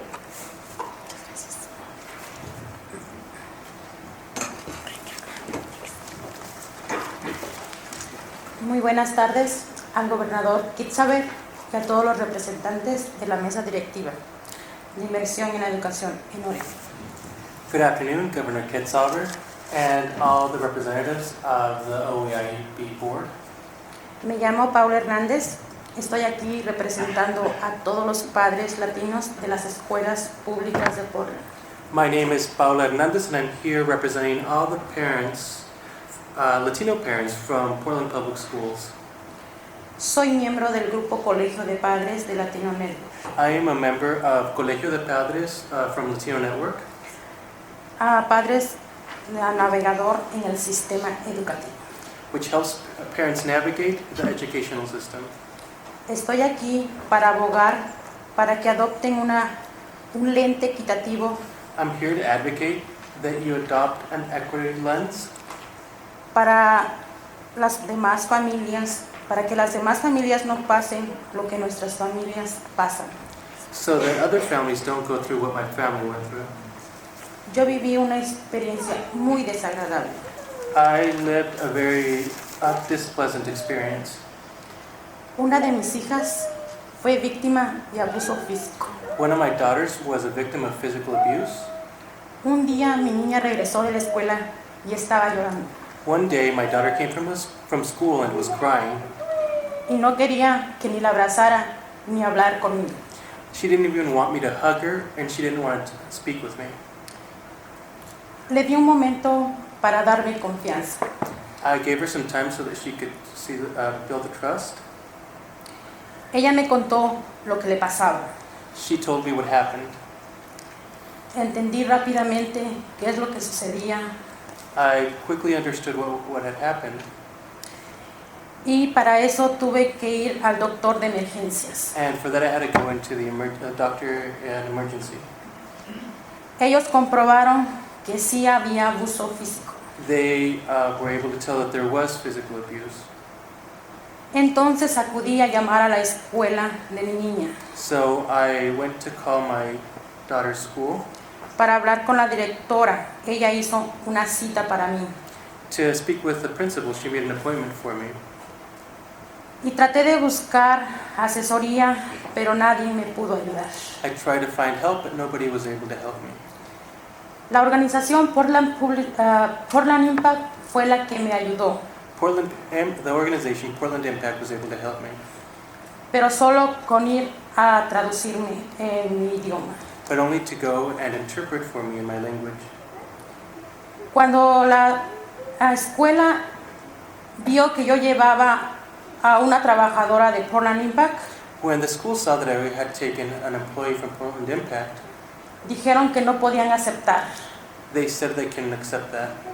Que ellos iban a proveer un traductor. They said that they would provide an interpreter. Les dije que estaba bien. I said that was okay. Estuvimos en la mesa, la directora, We were at the table, the principal y la maestra sustituta de ese día. and the substitute teacher for that day. Le conté y le pregunté que qué había pasado ese día. I explained and then I asked her what had happened that day. Que no sabían nada. That they said they didn't know anything. Entonces les conté lo que me había dicho la niña y lo que me dijo el doctor. So then I told him what the girl had told la niña, su hija, Sí, what my daughter had told me and what the doctor had said. ellos me dijeron que no sabían nada y que mi niña estaba confundida. They said they knew nothing and that my daughter was confused. Entonces, y les dije que que ellos solo habían hablado de los cuerpos de niña y niño. ¿Cuál era la diferencia? They said that they had just talked about boys and girls' bodies and what the differences are. En la manera que me lo dijeron, trataron de mentirosa a mi niña. And the way that they explained to me, they judged my daughter as being a liar. Pero yo le creo más a mi niña que a otra persona que no es de mi familia. But I believe my daughter more than another person who's not a member of my family. Me pusieron barreras al no dar seguimiento requerido. They put barriers up by not giving it the proper follow-up. Por no poderme dar un intérprete independiente By not providing an independent interpreter y darme una versión diferente. and giving me a different version. No me sentí satisfecha con los resultados, I didn't feel satisfied with the results, ni el manejo de la situación. nor the way they handled the situation. Sin embargo, However, encontré fuerzas de la situación. I found strength in the situation. Eso hizo hacerme más fuerte That made me become stronger, para involucrarme más en la educación de mis hijos. to be more involved in my children's education. Entonces, busqué justicia en la comunidad y no la encontraba. So I was looking for justice in the community and not being able to find it. Eso hizo que me involucrara más en la comunidad para buscar el colegio de padres, That made me get involved more with the community and was able to find Colegio de Padres de Latino Network, from Latino Network, que me ha brindado el apoyo para conocer mis derechos. who has provided the support to understand my rights.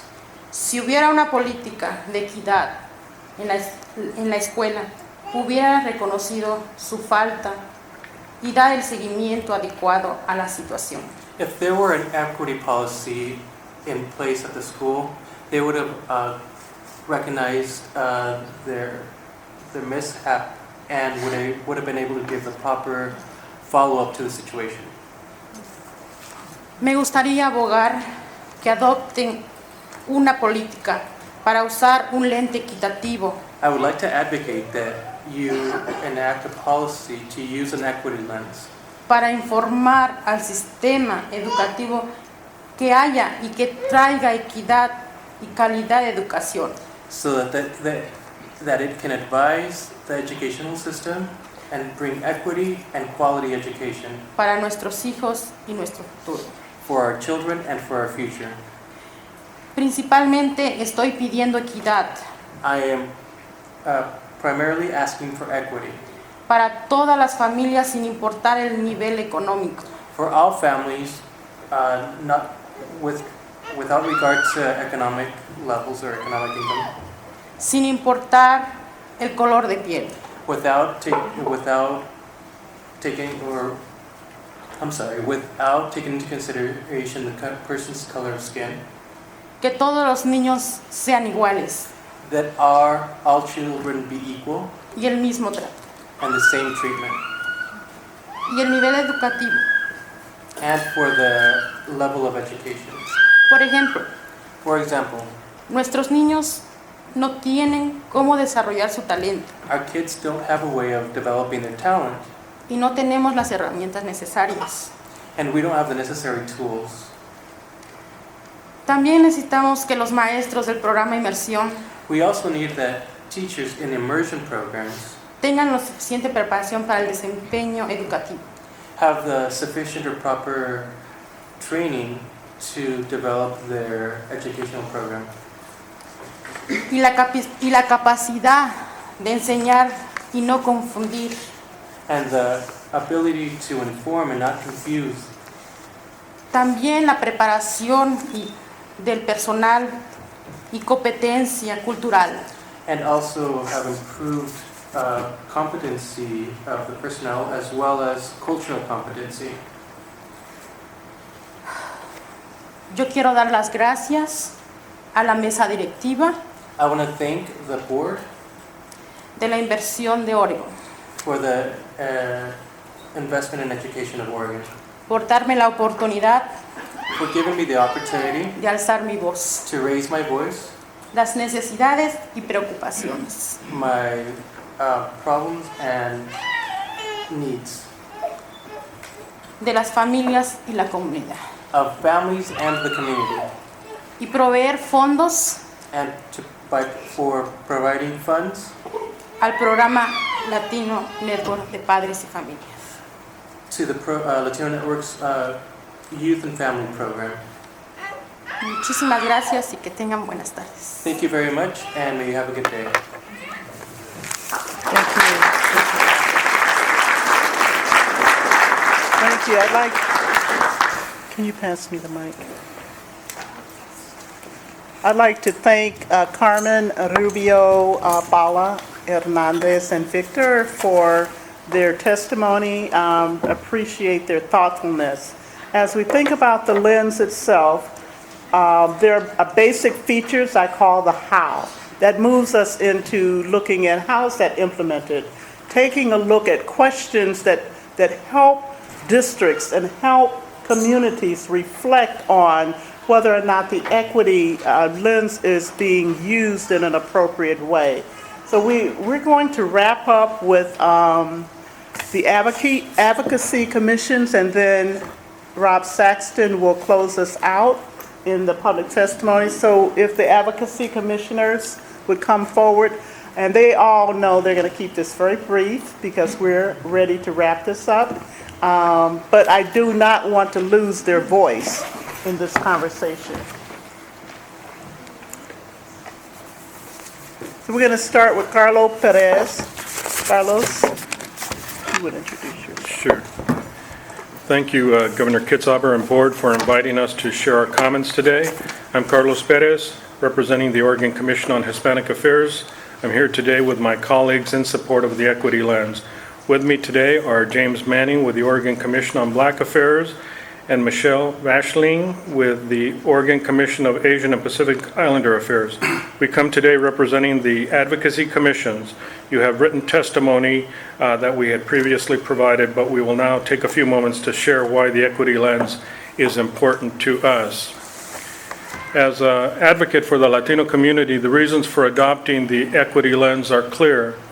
The achievement gap that exists between Latino students and their white counterparts, the high dropout rate and low graduation rate of Latinos, the absence of Latinos in advanced placement opportunities, disproportionate discipline administered to our youth, disproportionate numbers of Latino students identified as SPED but underrepresented in TAG, the systematic exclusion of Latino parents from their student school and school governance, ELL students languishing in English as a second language courses without opportunity to exit fluent in English, the lack of role models, Latino teachers and administrators to inspire students to strive for post-secondary education.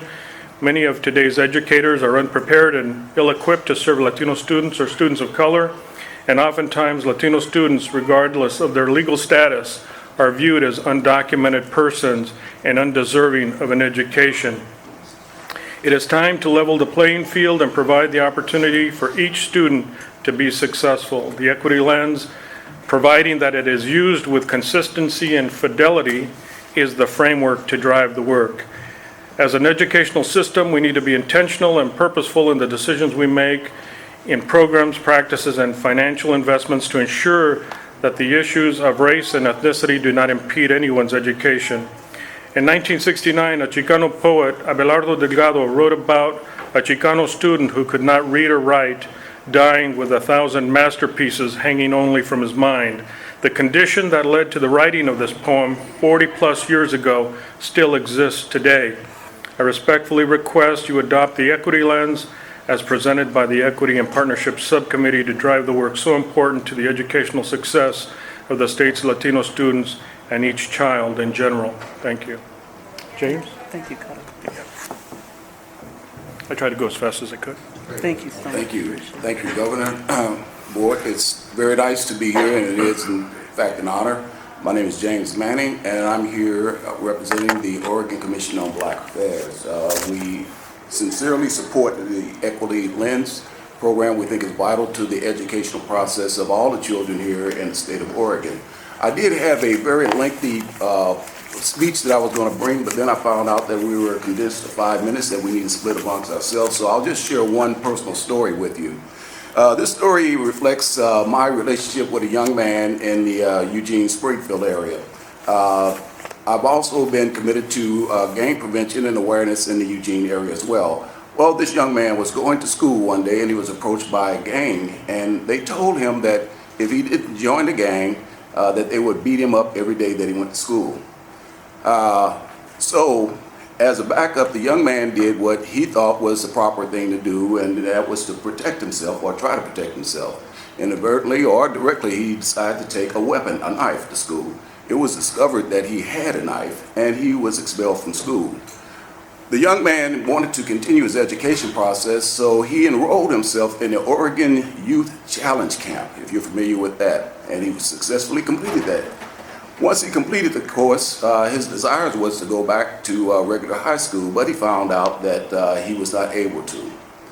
Here is the situation. We have a young man that's now attending an alternative high school with a desire to go back and attend regular school, and he made one mistake. From my work and my experience in life, if you never have to have a second chance, then you're very privileged.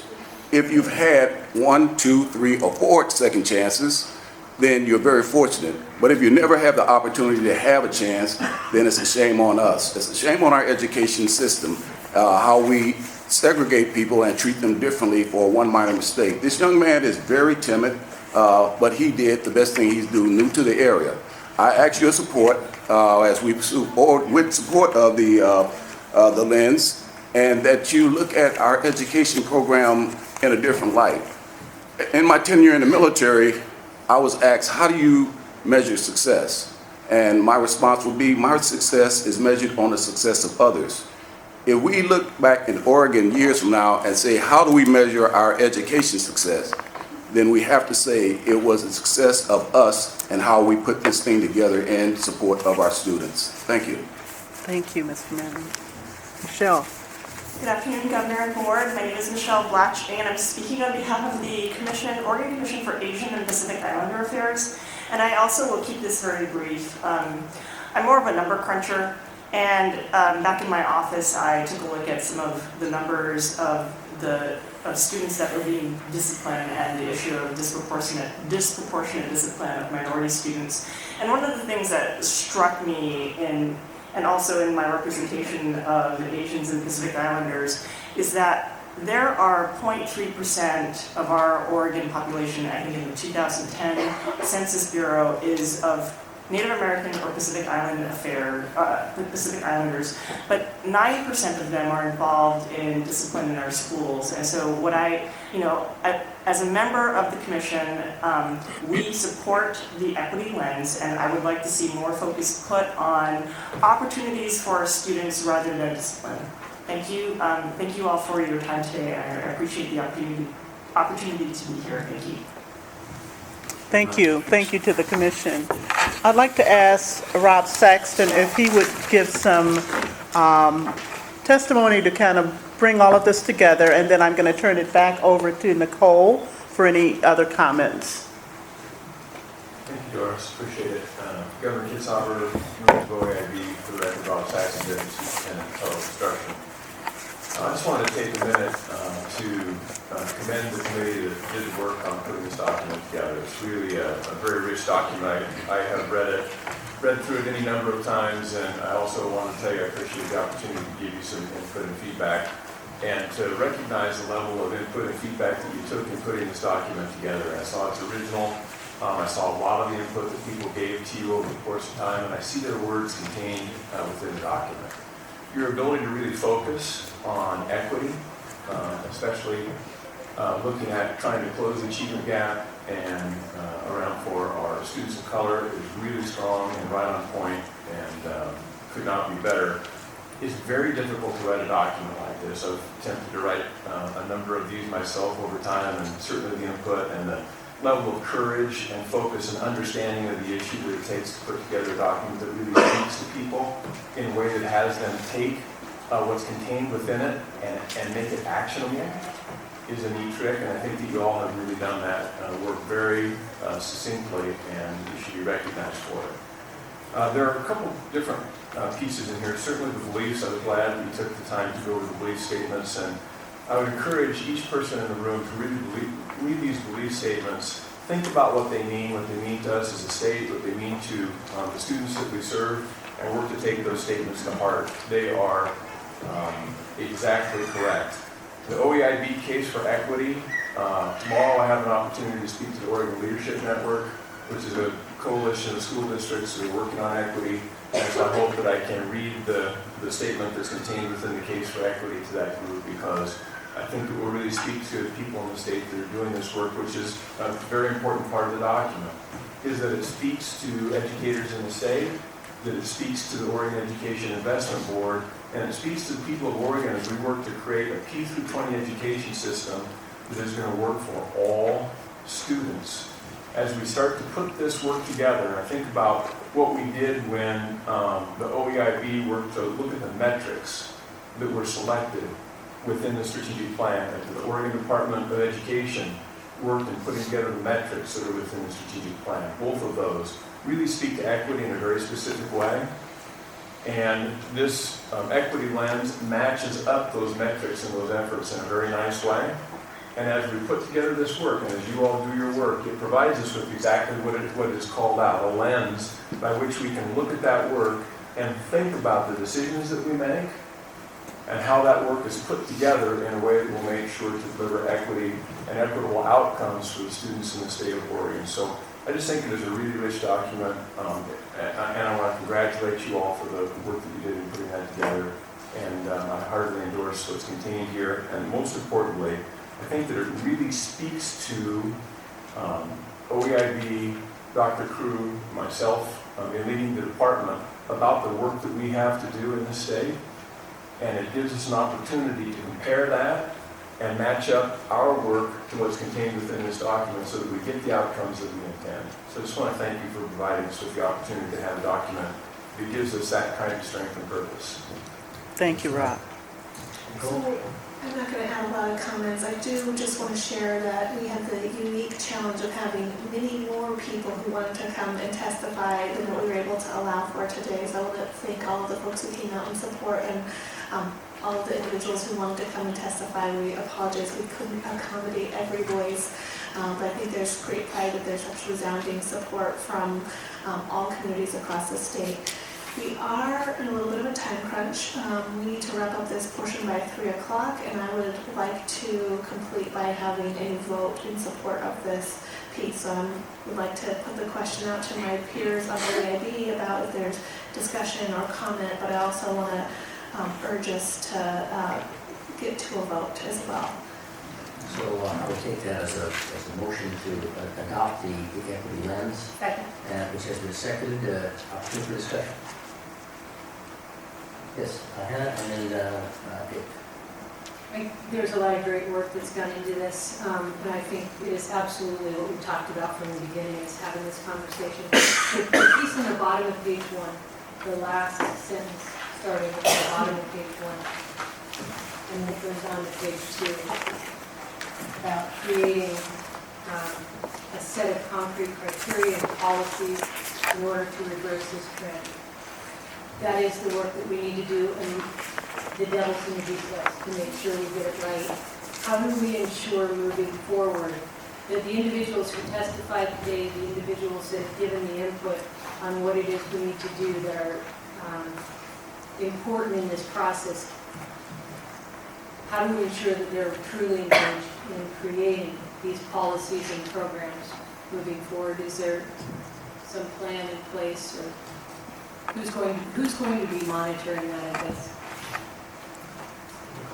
So I think we, like many other committees, have really grappled with the role of the OEIB and the fact that we are a policy board. And so our charge is to really create the highest level of policy and to give Rob and Rudy the clearest policy with the clearest intent and belief and value system. And it is our job to hire the best person possible to implement and do this work, which I believe we have done with Rudy. But at some point, we are not going to get in and micromanage the details of the day-to-day. And I think that's one balance where we have to believe that we will have that level of community engagement. I think that what we've tried to do is demonstrate that in this process. I don't see us backing away from that, but we also have to be clear about our role. We are a policy committee. We are not going to be the day-to-day implementers of this. But that wasn't what I was asking us to do. I'm asking who's going to be in charge of it. Will it be Doris? Will it be Dr. Crew? Who's going to be? It'll be Dr. Crew and Rob. Oh. Thank you. I'd just like to add a comment to that because having been involved in equity work my entire career, I know that it is always challenging, and oftentimes we look to the very people that the policy and the lens is trying to address to always be the speakers. I feel like that always has to be the participants. I just want to charge all of us as board members to say you gave us some very good, first of all, beliefs to study, as Rob suggests. I think we all need to take our own look at that and decide to what degree are they our beliefs. And I want to challenge us in the places where it might challenge our past beliefs and cause us to change our beliefs, because I think that's important for transformational change.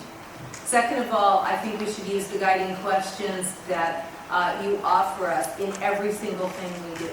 So even thinking about the first one, so who are the groups we're talking about? To remind ourselves in one another. I don't think the work should always be the advocacy groups or the groups themselves who are being identified, but the responsibility is in every one of us. Because this kind of equity lens, it's about policy, it's about the detailed work, it's about the way we think, it's about the way we ask the questions, and it's about the way we approach our work. And so I just think everyone in this room and everyone in this state needs to own the lens and take that responsibility. I know that's probably more than you were really asking about the detail, but I feel really compelled after all the years in the state. And I'm really excited that this conversation is at this level. I was able to be in a group that was giving feedback and to listen to the feedback, and I too want to say I think the team did an awesome job of really honoring the time people spent in giving feedback, and really appreciate your outreach to how many groups you reached to. Thank you, Dick. Yes, Governor. First of all, thank you for commenting on Mike McLaren. That is quite a loss to our immediate community here. Thank you for mentioning that. On the equity lens, I think we're here. We're the choir. We buy into this. We buy into this. But I think one thing that needs to be really put out there is the economic return on investment and why that is important to all of us. You go through the preambles that's tied to prosperity of Oregon, and then the other one, intentional investments. I think that can be spelled out to why it's important to everyone in the community. Yes, we want the transformation of life. When I see the young gal from Salem, Venetia, I believe her first name was Vanessa. If she was with Oregon Youth Authority, if she was under Measure 11, in 9 years we would spend $750,000 for her. And so we can have a win-win here. We can have a transformation of life. We can have equality for everyone. I like what you said about immoral parity. Immoral parity can be the high tide that leads our whole state up economically also, and also with individual lives. So I think we can have a real win-win here outside of this room, who maybe some people won't buy into it, but we can sell the point, if we want to put it that way, that what's in it for them is for the economic drivers here. And I think it's very important to have that framework and not just the as some people might say, the warm fuzzy stuff here, but I mean, we're talking about lives, of course, but we're also economic drivers. Think of the return on investment on the lower end of the spectrum of Department of Human Services, the Department of Corrections, the subsidies we have for benefits for people who are unemployment. I mean, this whole thing can work together on a positive for Oregon to make it the best place to live. And by the way, we live here. Thank you very much, Taken.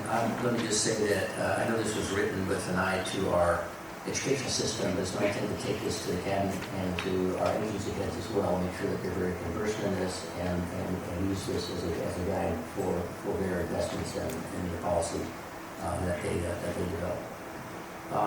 Any other comment? Yes, Taylor? Just to sort of go back to what Hannah was talking about, sort of how we make this more of a living document. And I think having served on a local school board, a lot of what happens at the state level, policy gets passed, everybody feels good about it, but then it doesn't actually translate into sort of on-the-ground activity. And so, I think about how this comes alive, and I think we really need to probably have a much deeper conversation with the School Boards Association, the superintendents, because they're the ones passing the budgets, adopting the policies that are guiding sort of the then trickle down to the school level. And I think if we don't do that, then it will just be something that's a very high level that sets a North Star, but maybe from a day-to-day aspect doesn't have the impact on students that we want it to have. And then the last thing is just a big shout out to the Rough Riders. Thanks for coming today. Julie, that's an excellent suggestion. We'll definitely follow through on that. Would you like to close the motion?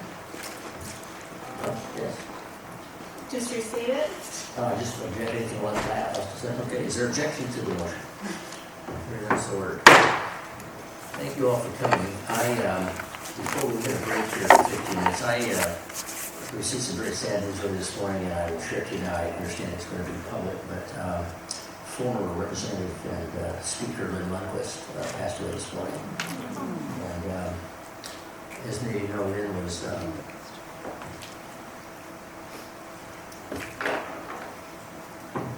he was a colleague back in the late 1990s when we actually developed the quality education model. He was a real champion for public education in Oregon, and he will definitely be missed.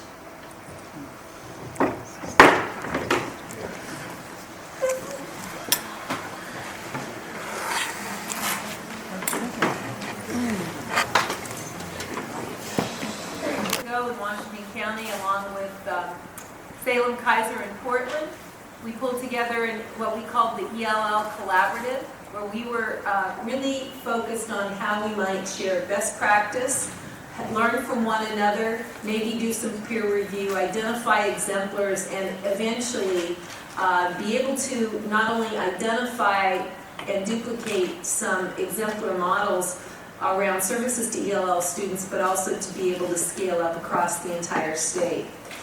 There is a group of us who together did this work. It's a fairly small group. I'd like to just say the names: David Batista, myself, Miriam Fox, a consultant from California, Karen Gray is the superintendent of Park Rose, Dr. Sandy Huss from Salem Kaiser, Steve Larson from Hillsborough, Doris McEwen from OEIB, Salam Noor from Salem Kaiser, Chuck Ransom from Woodburn, Bill Rhodes from Westland Wilsonville, Hilda from OEIB, and Jada from OEIB. I'd like to say thank you to those folks who spent 2 days and a lot of time on the internet putting together this plan. And today, Steve Larson and Sandy Huss will be sharing our plan. The Best Practices panel is bringing this to you with the recommendation that we, as a board, support this plan and moving it on to ODE so they can begin the work.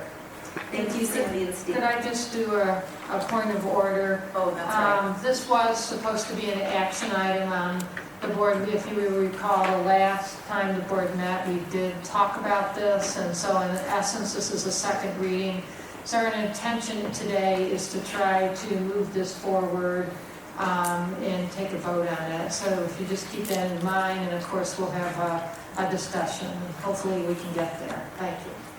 So I'm going to make a few general remarks, and then we're going to briefly talk you through the 8 high-level recommendations that we have identified in the strategic plan. I want to start by giving a call out and a commendation to Yvonne and the work that she did. Dr. Crew, when she called me and said that you'd asked her to do this, and I said, and you said yes? Because I was a little worried about the timeline and the workload, and she did a beautiful, beautiful job of including lots of voices and making sure it was a very high quality, so good choice. What we're going to propose that you all hopefully adopt and approve is a strategic plan that aligns with what school districts who are really making a difference with English language learners would be doing within their district. So what we've done is taken the concepts, the values, the mission, the strategies, lifted them out of successful school districts and are applying them across the state. In general, our first recommendation is that we need to really understand who our English language learners are in this state. We need to know what are their strengths, what are their needs, what languages do they speak, what cultural backgrounds, family backgrounds, academic backgrounds, what countries do they come from, where are they populated? So in other words, do we have 5 students in one area or do we have 500 students in an area? Really analyzing the students and their strengths and their needs will allow us then to look at the variety of research-proven models and best practices so that we can make sure that we're doing a good match between students and their backgrounds. And I say that because a lot of the information in this report feels rather complex to me, particularly if you haven't been working in this content area for a long time. Some of us have been, some of us have not. But in general, I'm going to kind of summarize by saying there are 3 different, and I know I'm overgeneralizing this, but please allow me to do it. There are 3 really different big picture models we're talking about. A dual language or an immersion model where you're really hoping that all students will exit fluent in at least 2 languages. An early exit or a late exit, and we decided to rename it earlier today like a graduation. You're not really exiting, you're graduating. But an early or a late exit program, which is basically we support students in their native language for the purpose of being sure that they're making rapid progress academically while we intentionally introduce English from early on to be sure that when they exit, they keep as much native language as possible, but recognizing we won't be able to support them in their native language all the way through the K-12 system. And then finally, what is an ESL model? And that model would be where you have very small numbers of a certain language spoken and you're not able to staff it in either a dual language or an early or a late exit. Okay, so that's kind of in general what we're talking about today. Also, what you'll see in our recommendations are 3 simple concepts. Who is going to teach, what are they going to teach, and how are they going to teach? So you will see recommendations about quality of educator, who is going to provide the instruction. You'll hear from us that we believe all teachers that work in Oregon need to be prepared to work with English language learners. What are they going to teach? You'll hear from us that curriculum and assessments need to align with the models, and they need to be considered first, not as an afterthought after we've designed the rest of the curriculum. And you're going to hear from us talking about instructional practices and how do we build capacity in schools and with teachers and students for the best instructional strategies. Then the last piece that I will use just as an introduction is when we talk about English language learners, and again I'm going to oversimplify it, we usually refer to them in 5 levels. Level 1 is a student who doesn't speak any English at all. Level 2 is a student who's really beginning to be receptive in English, but they don't vocalize a lot yet. Level 3 is a student who's conversational, and levels 4 and 5 are students who are now needing to move into and through academic language. I say that because a lot of the practices that we need to intensely focus on will look at all 5 levels. The good news is a lot of the practices for level 4 and 5 students actually benefit lots of students in the schools. So when we lift this boat of helping our English language learners, we will actually be providing a lot of support for teachers of all students, and everyone will benefit. So that being said, I would like to flip straight to this one. Thank you, Steve. Basically, this is an overview of the process that we used, and I think Yvonne described it quite well. I would just add that in addition to the design work that we started with the English Language Learners Collaborative, and then it moved into the committee that Rudy commissioned Yvonne to do, We also vetted it. You'll see in the third box down on the right, we had an opportunity to vet that primarily with educators and are now bringing it to you. On the vision, we want English learners to achieve their dreams, and we want them to stay in Oregon. We want them to feel proud that this is their state, that we care about them, and that they can contribute to a world-class public education system by staying in Oregon, a return on investment, as Dick Withnell said earlier. We also want this particular concept of working with ELL students to be so powerful that the very best educator in the nation are going to want to come here, that we will become a pride point. We'd like to also be able to attract businesses who have a focus on multilingual staff, and that they would come here again because they see Oregon as having a strength in understanding the need for diversity, bilingual and multilingual. And we also see Oregon being able to contribute to worldwide efforts in terms of improving education. Our mission statement is that ELL students will be ready with language and academic skills to be successful in college and multiple career pathways. And our value statements are really important to us, and hopefully they will be as important to you. In fact, I'm sure this wasn't coincidental that this was planned today following the equity lens conversation, because it's just a perfect handoff. And thank you, Nicole, for all the work that you did with that. On the value statements, we think it's really important that we demonstrate not only an acceptance, but a strong appreciation for varieties of cultures and languages. We believe that ELL students must have access to a rigorous curriculum, and that is sometimes very challenging to do, especially in more isolated parts of the state. We heard that even from some of the Portland kids up here today, and it's critical that they get access to advanced courses and rigorous courses. We believe that they need to be graduates who are sought after, that universities will see them, and businesses who hire them will see them as a real strength. We believe in using the research-informed models, that we should not use public or political opinion as to the kind of models. We may need to educate our public and our politicians, but we want to match the students' needs with the research-based models. We also believe that training and professional development is critical. I look forward to the day when every single student who comes out of a school of education is well-trained and prepared to work with English language learners. We're currently doing a lot of that training in our school system, and I know our university partners are wanting to move in that direction. We want to do that with them. And a lot of them are already there, actually. We also believe that multilingualism will strengthen our education programs and preparing kids for the future. And we strongly believe that parent education and partnerships are a really critical part of education. Steve is going to go through the first 5 goals, and then I'll wrap it up. And as we go through them, if you want to ask questions, that's fine. If you want to wait to the end, that's okay too. Okay. Dr. Crew, members of the board, thank you for having us again. I really appreciate the opportunity. What you'll see, I'll set up the context for these action steps. In order, if you take a look at the values that we laid out, what you'll see is over 8 goal statements. We've integrated those values into real actionable steps with specific metrics that align well with the ODE General Strategic Plan. So we've done a lot of work in our strategic planning group to make sure that this really fits and is really stuff that can be done over a course of 1 year and of course 5 years and on to 2025. So our goals, the 8 goals are nested in the context of 3 general ideas. The first is identifying what we want our school districts investing in regards to programs for English language learners.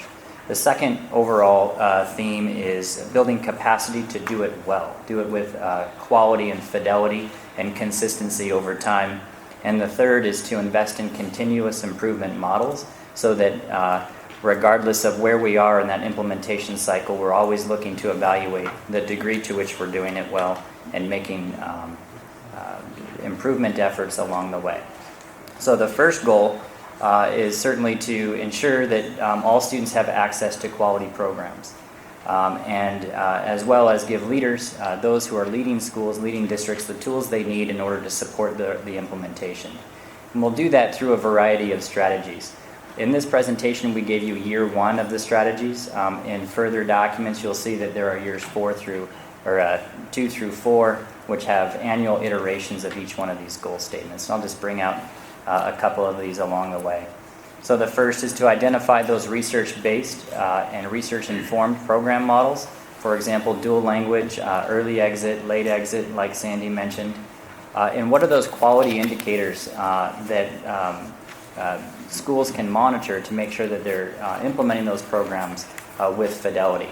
And then perhaps developing a rubric for the state, for leaders around the state to use to benchmark progress over time. And then start to generate a resource repository so that districts throughout our state can start to coalesce and find strength in each other's work and borrow it. Moving on to goal 2, we have capacity building, which is really about communications planning. We want to make sure that all of our stakeholders continue to be engaged in this work and that they know that this work is never without review.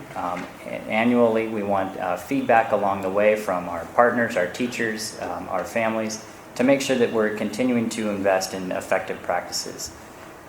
In order to do that, we would ask that there's a communication strategy for sharing the research-based programs with all stakeholders, that we identify a recommended plan for professional development to be presented over 3 to 5 years, utilizing research based on information and teacher input, and that would require a pretty healthy relationship with higher education. And then we share the ELL strategic plan with stakeholders, the various stakeholders throughout our community. Our third goal is, of course, to increase the involvement of our families and communities around this work. With the achievement gap as large as it is in our state, the only way that we'll get this work moving forward is with a collective efficacy with all of our stakeholders. And we'll do that through strong partnerships with organizations that are already working on behalf of all of our students. So in order to do this, we look at gathering baseline data in all of our districts to determine the degree to which our families are engaged and set benchmarking metrics in order to increase that involvement over time. This needs assessment we envision could be implemented at every district and would be a context for ongoing conversation across districts about what's working and what's working well. Our third goal is to, or our fourth goal, is to really focus on our continuous improvement program. We envision the identification of experts in our state to serve as leaders in program implementation. And those experts could support the professional development that we offer either regionally or by district or throughout the state. Some of the strategies that we have identified as that could work to do this is identify a team that's commissioned by ODE and charged with the responsibility to provide stewardship over the metrics in this plan. And this team would work with all of the necessary partners to ensure that capacity is developed in common areas throughout the state. And then our fifth goal is about scaling up and doing it well over time. So we want to make sure that all districts have the opportunities to learn about and replicate effective models, that we incentivize and create opportunities for districts to become mentors to other districts or schools to become mentors with other districts, much like is intended with our waiver for No Child Left Behind. There's a lot of potential in accessing each other, our colleagues throughout the state, and so we'd like to use this model as a way to advance our programs for English language learners. The sixth goal is really about how are we going to measure so that we can monitor and make adjustments along the way. We want the assessment systems that we use in Oregon to align with the model. That means if we're using native language instruction and literacy, we need to measure native language literacy acquisition.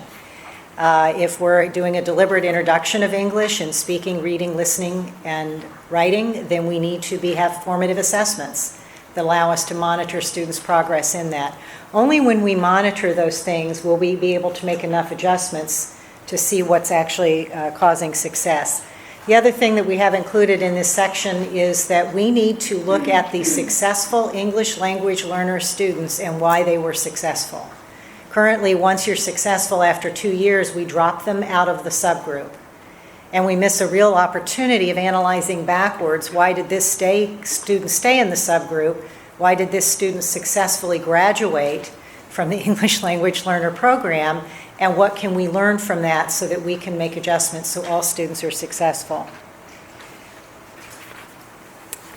On the 7th goal, we're looking at providing educators with the knowledge and the skills that they need to serve English learners. Obviously, in addition to the instructional practices that I referred to earlier, we also need to focus on cultural sensitivity, cultural capacity, to work with folks that have different backgrounds. And as we really need to get very serious about how we're going to attract additional minorities, bilingual and multilingual people into this wonderful profession called education. Earlier today in the best practices subgroup, we talked a lot about getting our ELL students engaged in 3- and 4-year-old programs. I would like to suggest that we also need to be actively recruiting our very, very talented high school students of minority and bilingual status and attracting them into education programs.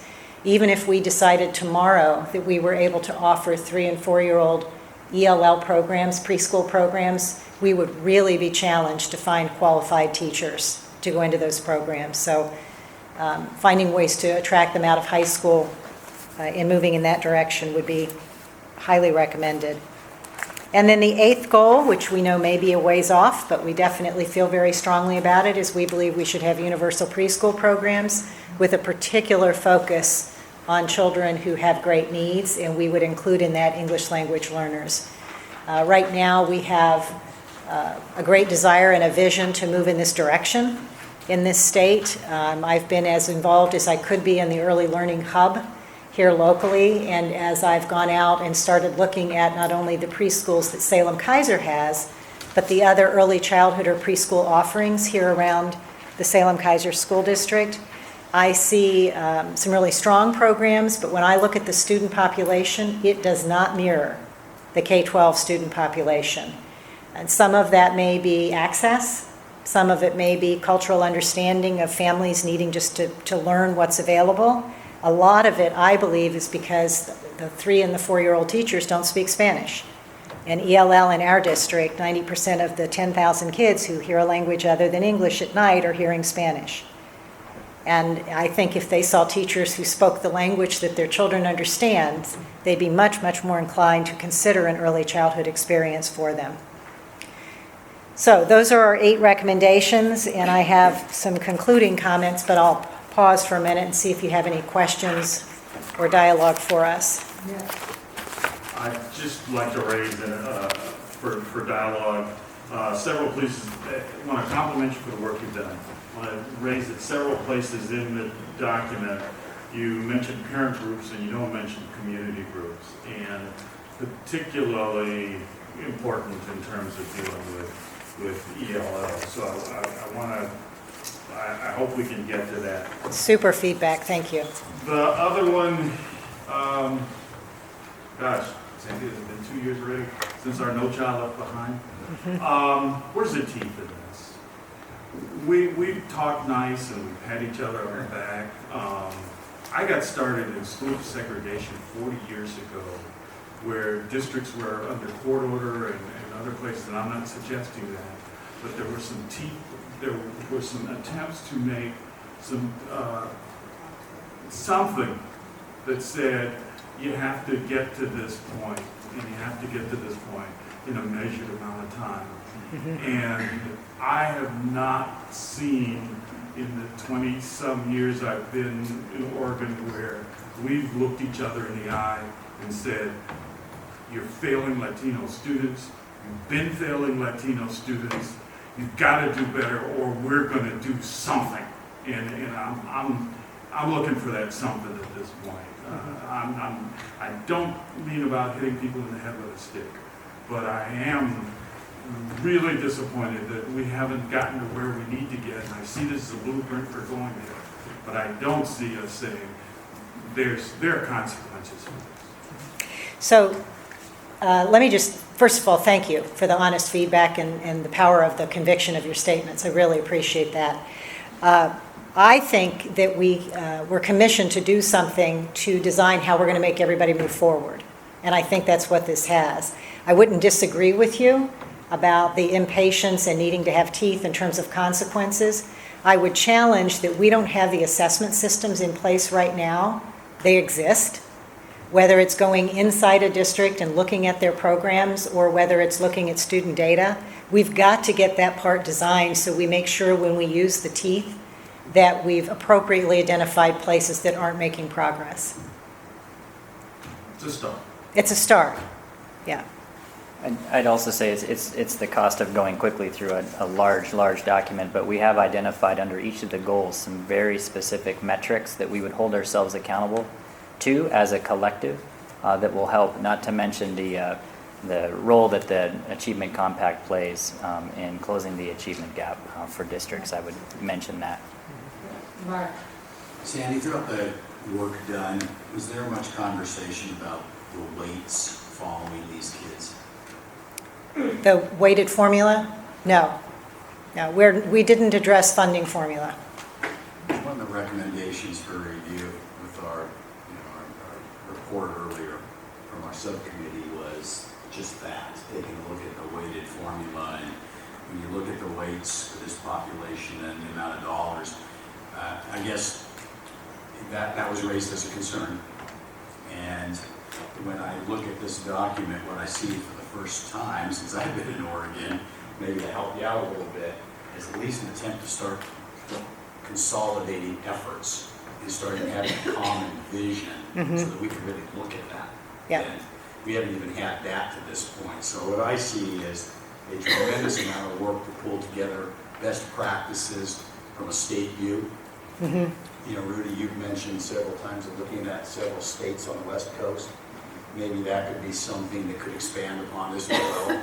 But really good work to start this conversation, because I hear what you're saying, and to me, as you were saying that, I'm thinking of the weights. And is that following those kids? Well, we're definitely not getting results with those kids. I don't know if it is or not, but what I see is for the first time, at least a consolidated effort of where we're going. If I give you an example that I think will hook into your comment and the comment previous to that. Currently in Salem-Kaiser, if I want to know how the ELL kids are doing, the fastest thing I can grab is an OAK score.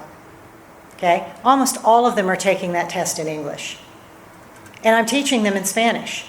3rd and 4th grade, 8 and 9-year-old kids are being instructed in Spanish while they're learning English to be sure that their literacy is progressing, and the test score I'm going to grab is in English. So I have a little bit of access. So I can go to the school and I can say, show me your DRA and EDL, whatever this stands for, you can tell me later. There are 2 reading tests. One of them we give in English, one of them we give in Spanish, and the teachers monitor that from kindergarten all the way through the elementary progress. And they can point, most of the time it's on the wall, to any specific student, exactly where they are in reading, exactly where they are in Spanish, and what it is that's keeping them from making progress. They've got formative assessment data that they can grab. And then I have a much better picture of whether or not they're making progress.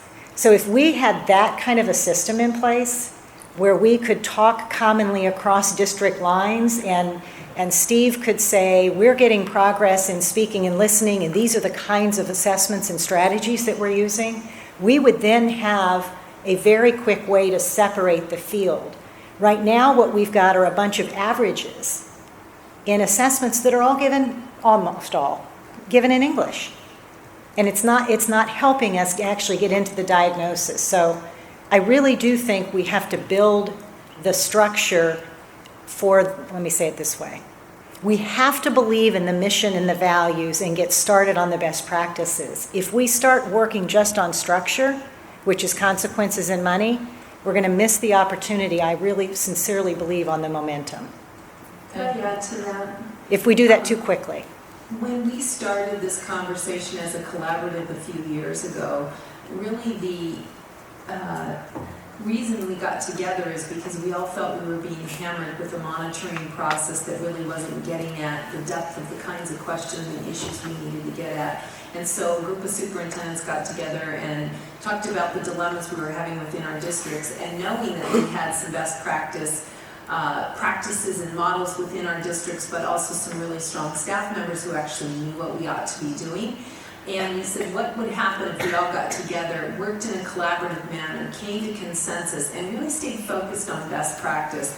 So I just want to say that it was intentional that we did not go down the road of what is the hammer here, because that was not really helping us solve problems and get to improved outcomes for students. Additionally, when it comes to the budget, we know budget has to be addressed, but talking about the spending, the formula gets us in a very different conversation. It doesn't keep us all together focused on best practice and what we ought to be doing for students. It gets into a whole belief about what the formula does and doesn't do. Now, that doesn't mean that we don't need to have very targeted dollars both within the state and within the districts to address the issues, but I'm not sure combining that conversation with this conversation is going to allow us to move forward.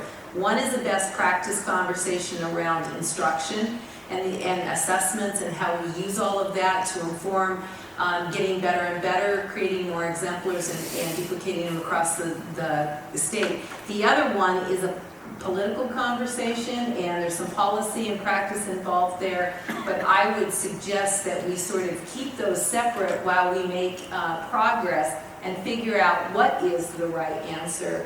But I don't know that it's right within the same piece of work or in really the same group of people who might be looking at best practices. I'm going to make one comment and then make sure we hear from other committee members, just because we are trying to have a vote on this today. What I want to say is it is part of the strategic plan. It is on the scorecard. So we as OEIB members, we are accountable to work with and through Rudy and Rob to make sure this happens. So there's definitely, I think, the first time in my history as a educational leader, there's something that we need to point to, and this is an investment board, and anything on that strategic plan definitely is the things we look at when we say what do we need to invest in to get all our kids to 40-40-20. That's the sort of thing. So with that, I want to see if there's any more questions. Ben, do you have something? Yeah, if I could, Nancy, thank you. I wonder whether there was, what sort of attention the subcommittee paid to English learners in the post-secondary system.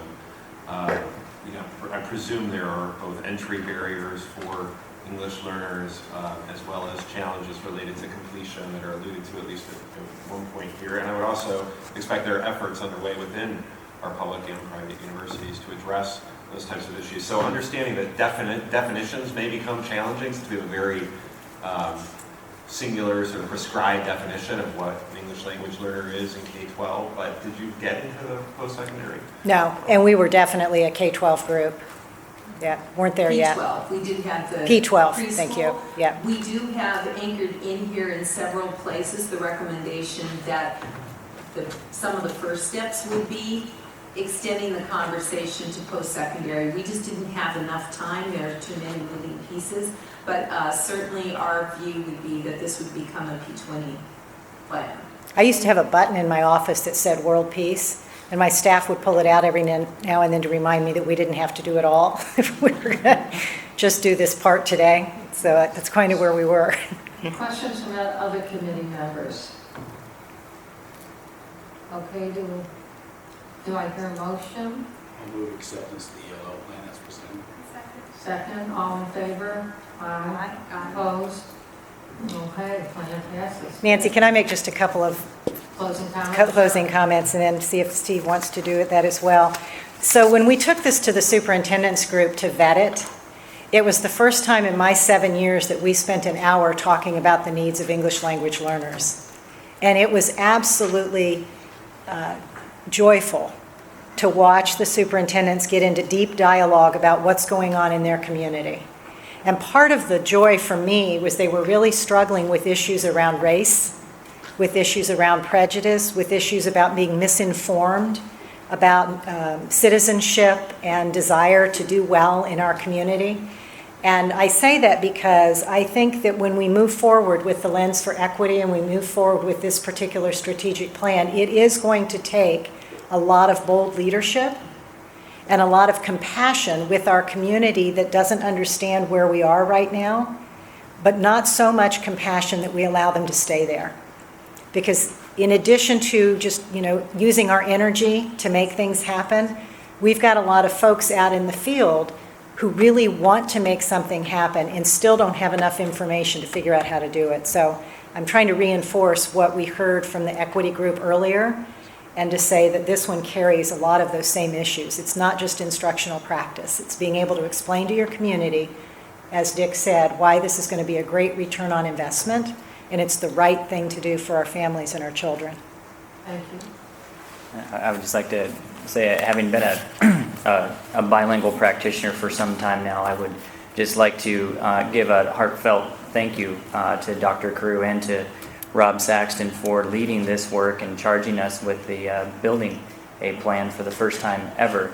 We've got written measures of success that we will monitor around English language learners, and there are droves of bilingual educators who stand ready to support this work whenever it gets assigned. So. Can I add one piece of information, and that is that this is, we showed you the first year strategies, but our team was so excited and so clear about what needs to be done. We actually have each of these strategies identified through 4 years, so we have a bigger document that we will pass on to ODE. But that's the energy that has been behind this and will continue to support the plan. Thank you. I want to make sure, I think that equity and partnership has, does that committee have anything, equity and partnership? I didn't think so. We just did best practices. Governance, Mary, and policy, have you met, or is there no report there? So the last thing we have is we do have one public comment, and that is Mr. Buell. So if you want to come up, and I know you know the procedure, which is 3 minutes, and our staff here is our time 2 minutes. My name's Steve Buell. I'm speaking as a founding member of Oregon Save Our Schools. Dr. Carew and the governor came up to Portland in a town hall, and Dr. Carew made the comment that we've gone too far on the testing. It's over the line, and he's right. And but when we come back down here and I look at the strategic plan and I look at the Oregon Department of Education plan, we're focused still on this generalized testing that is so damaging to our schools. And you saw a really great example today.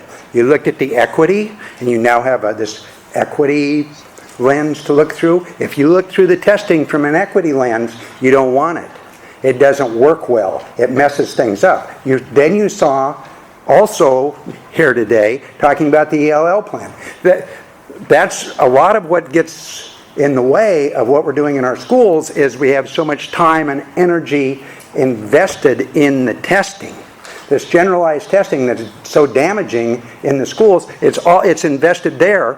Where do you get the time to do the ELL stuff? Where do you get the time in your schools to really sit down and work on the equity stuff when testing is so pervasive and takes over, particularly in the poorer schools in the state of Oregon? And so here's another great reason to look and say, you're right, Dr. Carew. We've way overdone it. We need to do something about that. You're still not. In fact, you're pushing it. And one of the things I learned in 40 years of teaching school is stuff that comes down from the top, more often than not, gets corrupted out in those schools, and you push where you're pushing, the schools put their energy where the push becomes. As long as we're going to continue to push the testing, you're not going to get the ALL stuff done.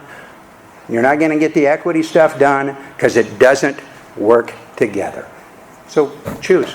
It's up to you. Thank you. Thank you. Any last minute comments? If not, we are adjourned.